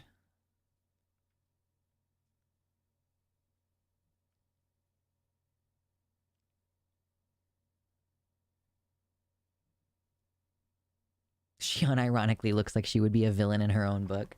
She kind of, I guess, does have a bit of a hag thing going on, but she's a hateful bitch, so of course it leaches into your skin after a while. The only consistent part of their ideology is that they are opposed to trans people existing in every form.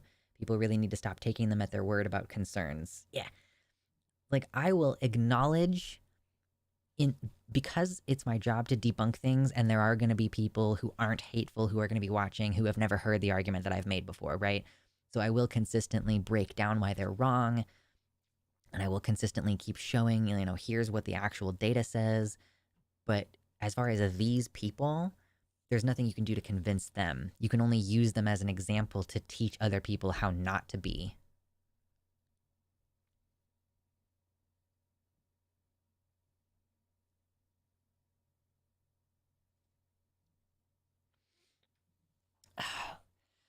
Stretch, babes. It's good for you. My shoulders are really tight this week. Oh, man. Okay, I'm done with the J.K. Rowling thing. I do want to comment really quick. This is not going to be a segment because it would be a very, very short segment, but there has been a report, allegedly, that Nex Benedict, like the autopsy report came in. Excuse me. So the Oklahoma Medical Examiner has now released part of the result of their investigation regarding Nex Benedict's death. And they are now claiming that Nex died by suicide from overdosing on Benadryl and Prozac. And we're not going to go a whole segment on this, I don't think, because basically all I have to say is bullshit. Like, I guess I'm fully a conspiracy theorist now because fuck you, I don't believe that. You're just making shit up. Are you fucking kidding me? Are you serious with this? I could maybe accept the idea that, like, Nex's brain trauma caused them to do some crazy behavior, but, like, I don't actually know if this is true. This is just some random person on Twitter, but this person claims that it would take, like, 1,600 Benadryls and 80 Prozacs to hit a toxicity level that could lead to death. Like, I don't actually know. Yeah, fucking SSRIs. Fatal overdose on SSRIs. And Benadryl. Like, correct me if I'm wrong. Didn't Doe try to kill itself by taking a lot of Benadryl? Like, it's, if you really want to kill yourself, take Tylenol.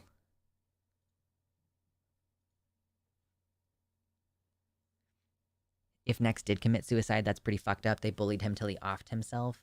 Yeah, I just don't believe it. I just literally think you're lying. I just think you're making shit up, and fuck you. Like, I never thought that I would be this kind of person who's just like, no. But, like, Benadryl and Prozac, really? How much do you want to bet this is rich kid parents paying bribes? No fucking shit. I bet all three of those kids' parents together could probably afford to bribe someone.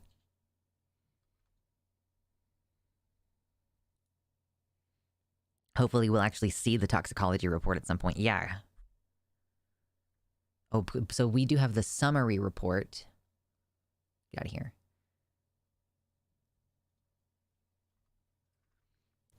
So...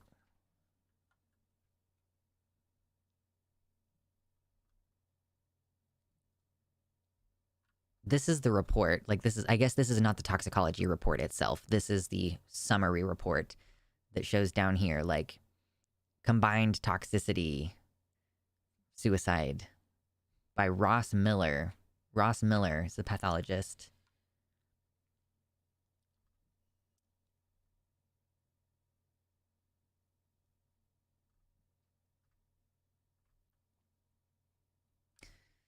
Like, I don't think that makes it any less messed up.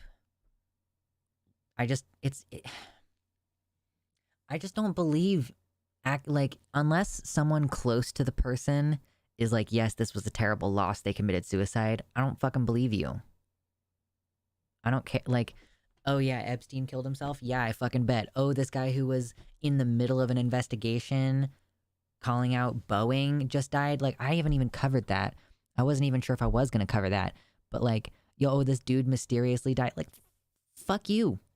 I don't believe this shit anymore. I'm nearly wondering if they even ran the test on appropriate equipment by properly trained staff getting that answer. Believability isn't the point. Yeah.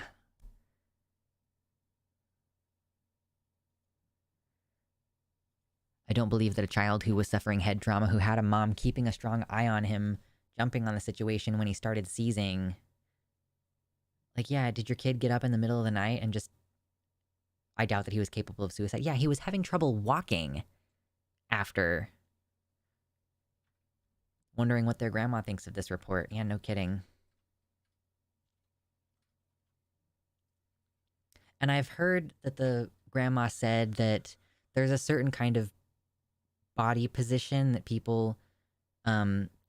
I've heard from people have been saying that Nex's friends say that his pronouns are he, him, but that they, them was an acceptable pronoun, so I just swatched between the two. It's fine.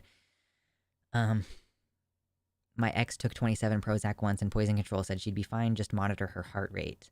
Like, is the combination of Prozac and Benadryl particularly bad? Like, I don't think so, because Prozac is not a central nervous system drug.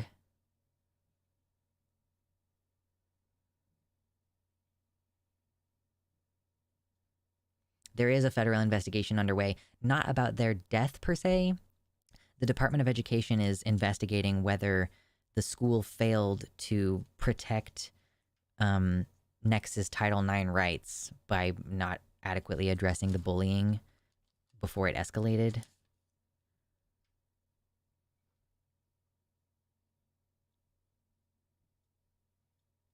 Benadryl could prevent swelling, which would not be great with a possible brain bleed. Yeah, thinking back to when the medical examiners tried to claim that George Floyd died from fentanyl overdose, fucking suck my dick. Just get out of my face. This is fucking bullshit. Oh my god, dude. Anyway, that's why it's not a segment, because all I have to say is you're lying. And that's not like a cute, skeptical look. I get, the evidence. I'm calling into question the evidence, period. Like, the evidence that you've shown me, don't believe you. You need better evidence than that. We need corroboration. I need this toxicology report to be seen by several different other people.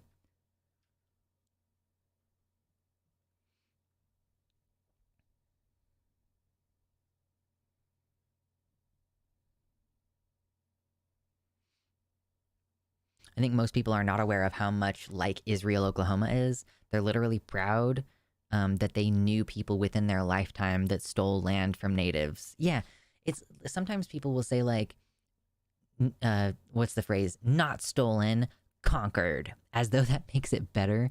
Like, we didn't steal this land, we conquered it.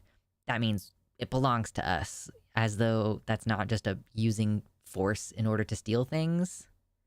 The grandma said that Nex's body language was consistent with brain damage. Yeah, that there was some kind of physical indication.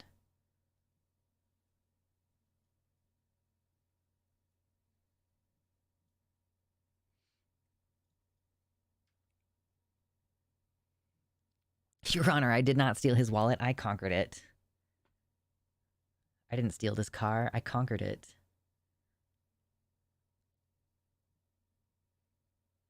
It sucks because the educational admin do need to be held accountable, but like the students are going to suffer even more. Nothing's going to get better there. There are other trans students who have been talking about bullying at this school, within this school district. Like, yeah, it wasn't gonna get better for those kids. Even a child dying isn't gonna make it get better for those kids. You know, if that made any difference, then we would have sweeping gun reforms now because of how many mass shootings have happened at elementary schools.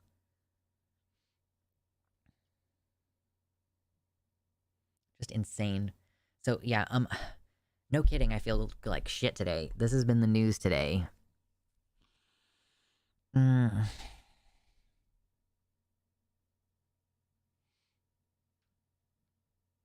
So anyway, let's chit-chat for a little while longer, and then we'll start wrapping things up a little bit. But yeah, it's just such a bummer. Picked a hell of a time to tune in. Yeah, sorry, Charlotte. It's just been a rough day. I don't know how many more bruhs I've got left in me. Bruh, bruh, bruh, bruh, bruh, bruh.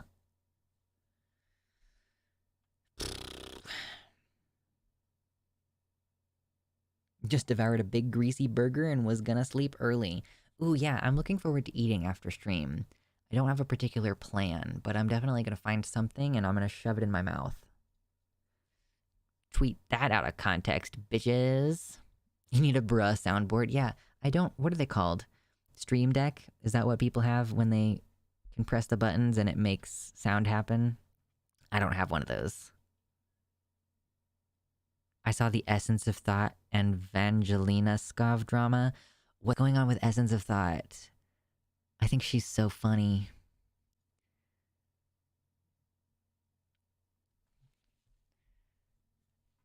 I'm hoping... genuinely, part of me has been like, I look forward to the day when I surpass Essence of Thought in subscribers. And I think it's going to be a while because, yeah, surprisingly, they're still around. They have like 40,000 subs or something like that the last time I checked. And I'm increasing. Our sub count right now is at like 32,000? 32,000. So if we do really, really banging this year, we could maybe get to 40,000 this year. That would be really exciting because I've been stuck at 30K for a long time. That was my goal. Too lazy to cook myself tonight. Yeah. I wanted to cook last night, and then I was like, I'm so fucking tired. Like, man. Just been so sleepy this week. Oh, okay, so Van plagiarized. So Essence of Thought is accusing another YouTuber of plagiarizing her because she used the same screenshots to cover the news. Okay, cool. There's always goss when it comes to EOT because EOT is always starting beef with people.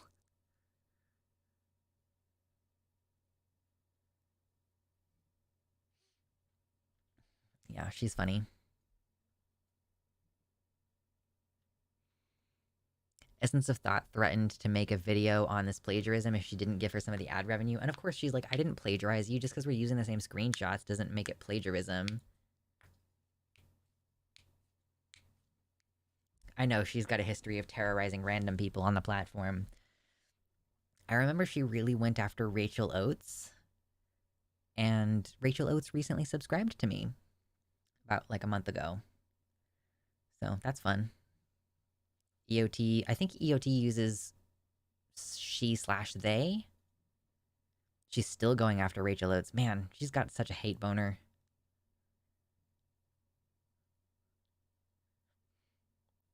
Essence of Thought brought up how she broke her foot and it came across as trying to somehow blame Vangelina for the foot. Oh no.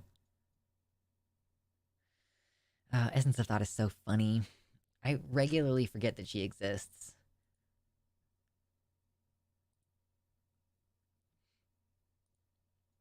Like, I'm not gonna defend Rachel Oates, by the way. Like, I don't know enough about her or what she's done. I really cracked out and watched a lot of Rachel Oates videos, like, one weekend, and it bothered me how often... So, apparently, commenters would say something about how big her hands were, and she was pretty defensive about it, and was like, I'm not trans. So she was a little bit... It was weird, and it was years ago that I watched those videos. So, like, okay, that bothered me quite a bit, how often she was like, I'm not trans, like, look, my hands just look bigger because of the camera lens. Like, I don't know, it just seemed like a little bit much. But I don't, any of the actual criticism of her, I'm not familiar with what specifically happened. I mean, I was familiar at the time because my friend Jimmy Snow was involved and trying to help moderate the situation, and so he was telling me about it at the time, but man, the details are lost to the sands. She's got a lot of deconstruction, or you're watching a lot of deconstruction type vids. Those are nice. Religious deconstruction is a fascinating topic.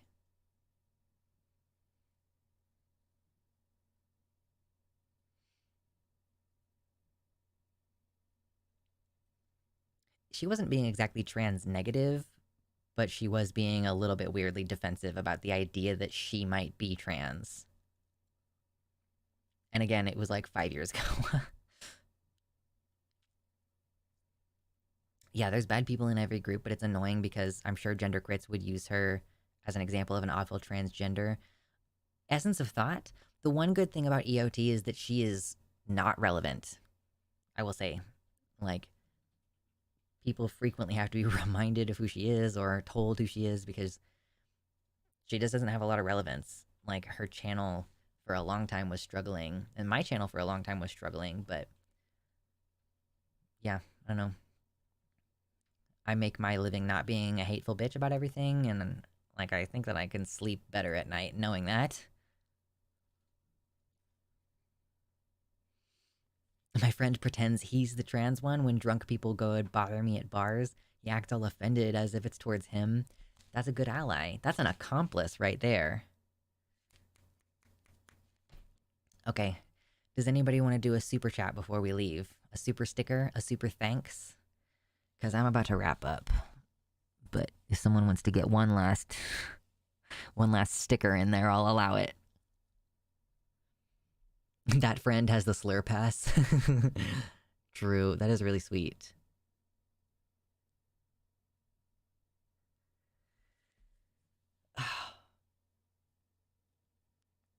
It's been a good stream, y'all. Yeah, no worries. You know, we have, thank you, Kelsey. Canadian $10. Lux Gang. It takes a second for it to pop up on the screen because Streamlabs is weird, but I see your dono. Thank you, thank you, thank you. I am poor, but hey, Lux, you're cool and your streams are cool and you should keep being cool. I'm the coolest. What's cooler than being cool? Ice cold. All right, all right, all right, all right, all right, all right, all right, all right, all right, all right, all right, all right, all right. Okay, now, ladies. All right. You gotta get in a little bit of stupid crap at the end there. There we go. The dono finally came through on Streamlabs.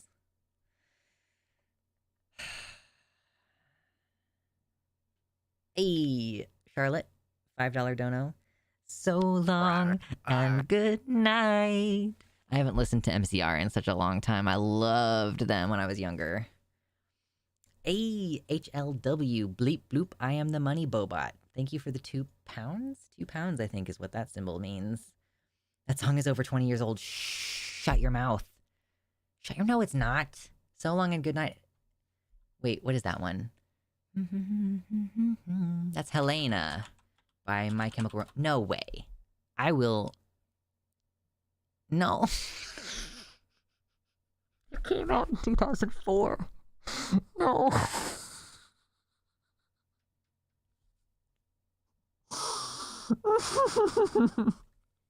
I didn't know that it was 20 years ago. Because I was into MCR when I was a teenager. Like, what year did the Black Parade come out? When? 2006. Oh my god, I'm so old. No.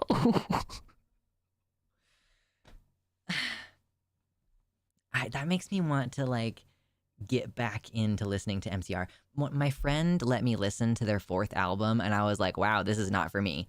Yeah, I know Helena was on 3 Cheers for Sweet Revenge. 3 Cheers and Black Parade, that was like those were my teenager albums. What's the worst that I could say? Oh my god, I'm gonna have to listen to MCR later. Oh no.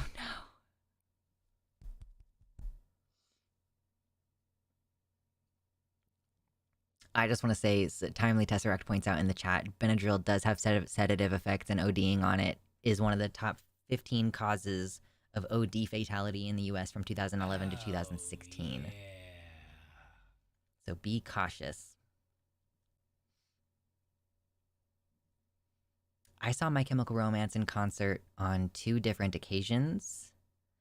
Once I got, my mom got meet and greet passes, so I actually got to meet them, but I was like a baby at the time. Not a literal baby, but I was a teenager with no confidence, so I couldn't have been, more like, hey, how you guys doing? Hello. I was just an awkward kid going down the line having my stuff signed. And the lead singer complimented my, arm warmers. It was cute. And then we went to a much smaller show later and didn't have any special passes or anything. But yeah, man, I was a baby. Tiny little baby. Well, that was a more positive note to leave off, I guess. A little My Chemical Romance throwback. I mean, I'm sat here in a fishnet shirt, so it's like, if there was ever going to be a time to talk about My Chemical Romance, it would be now. Okay. I am sending you much parasocial love.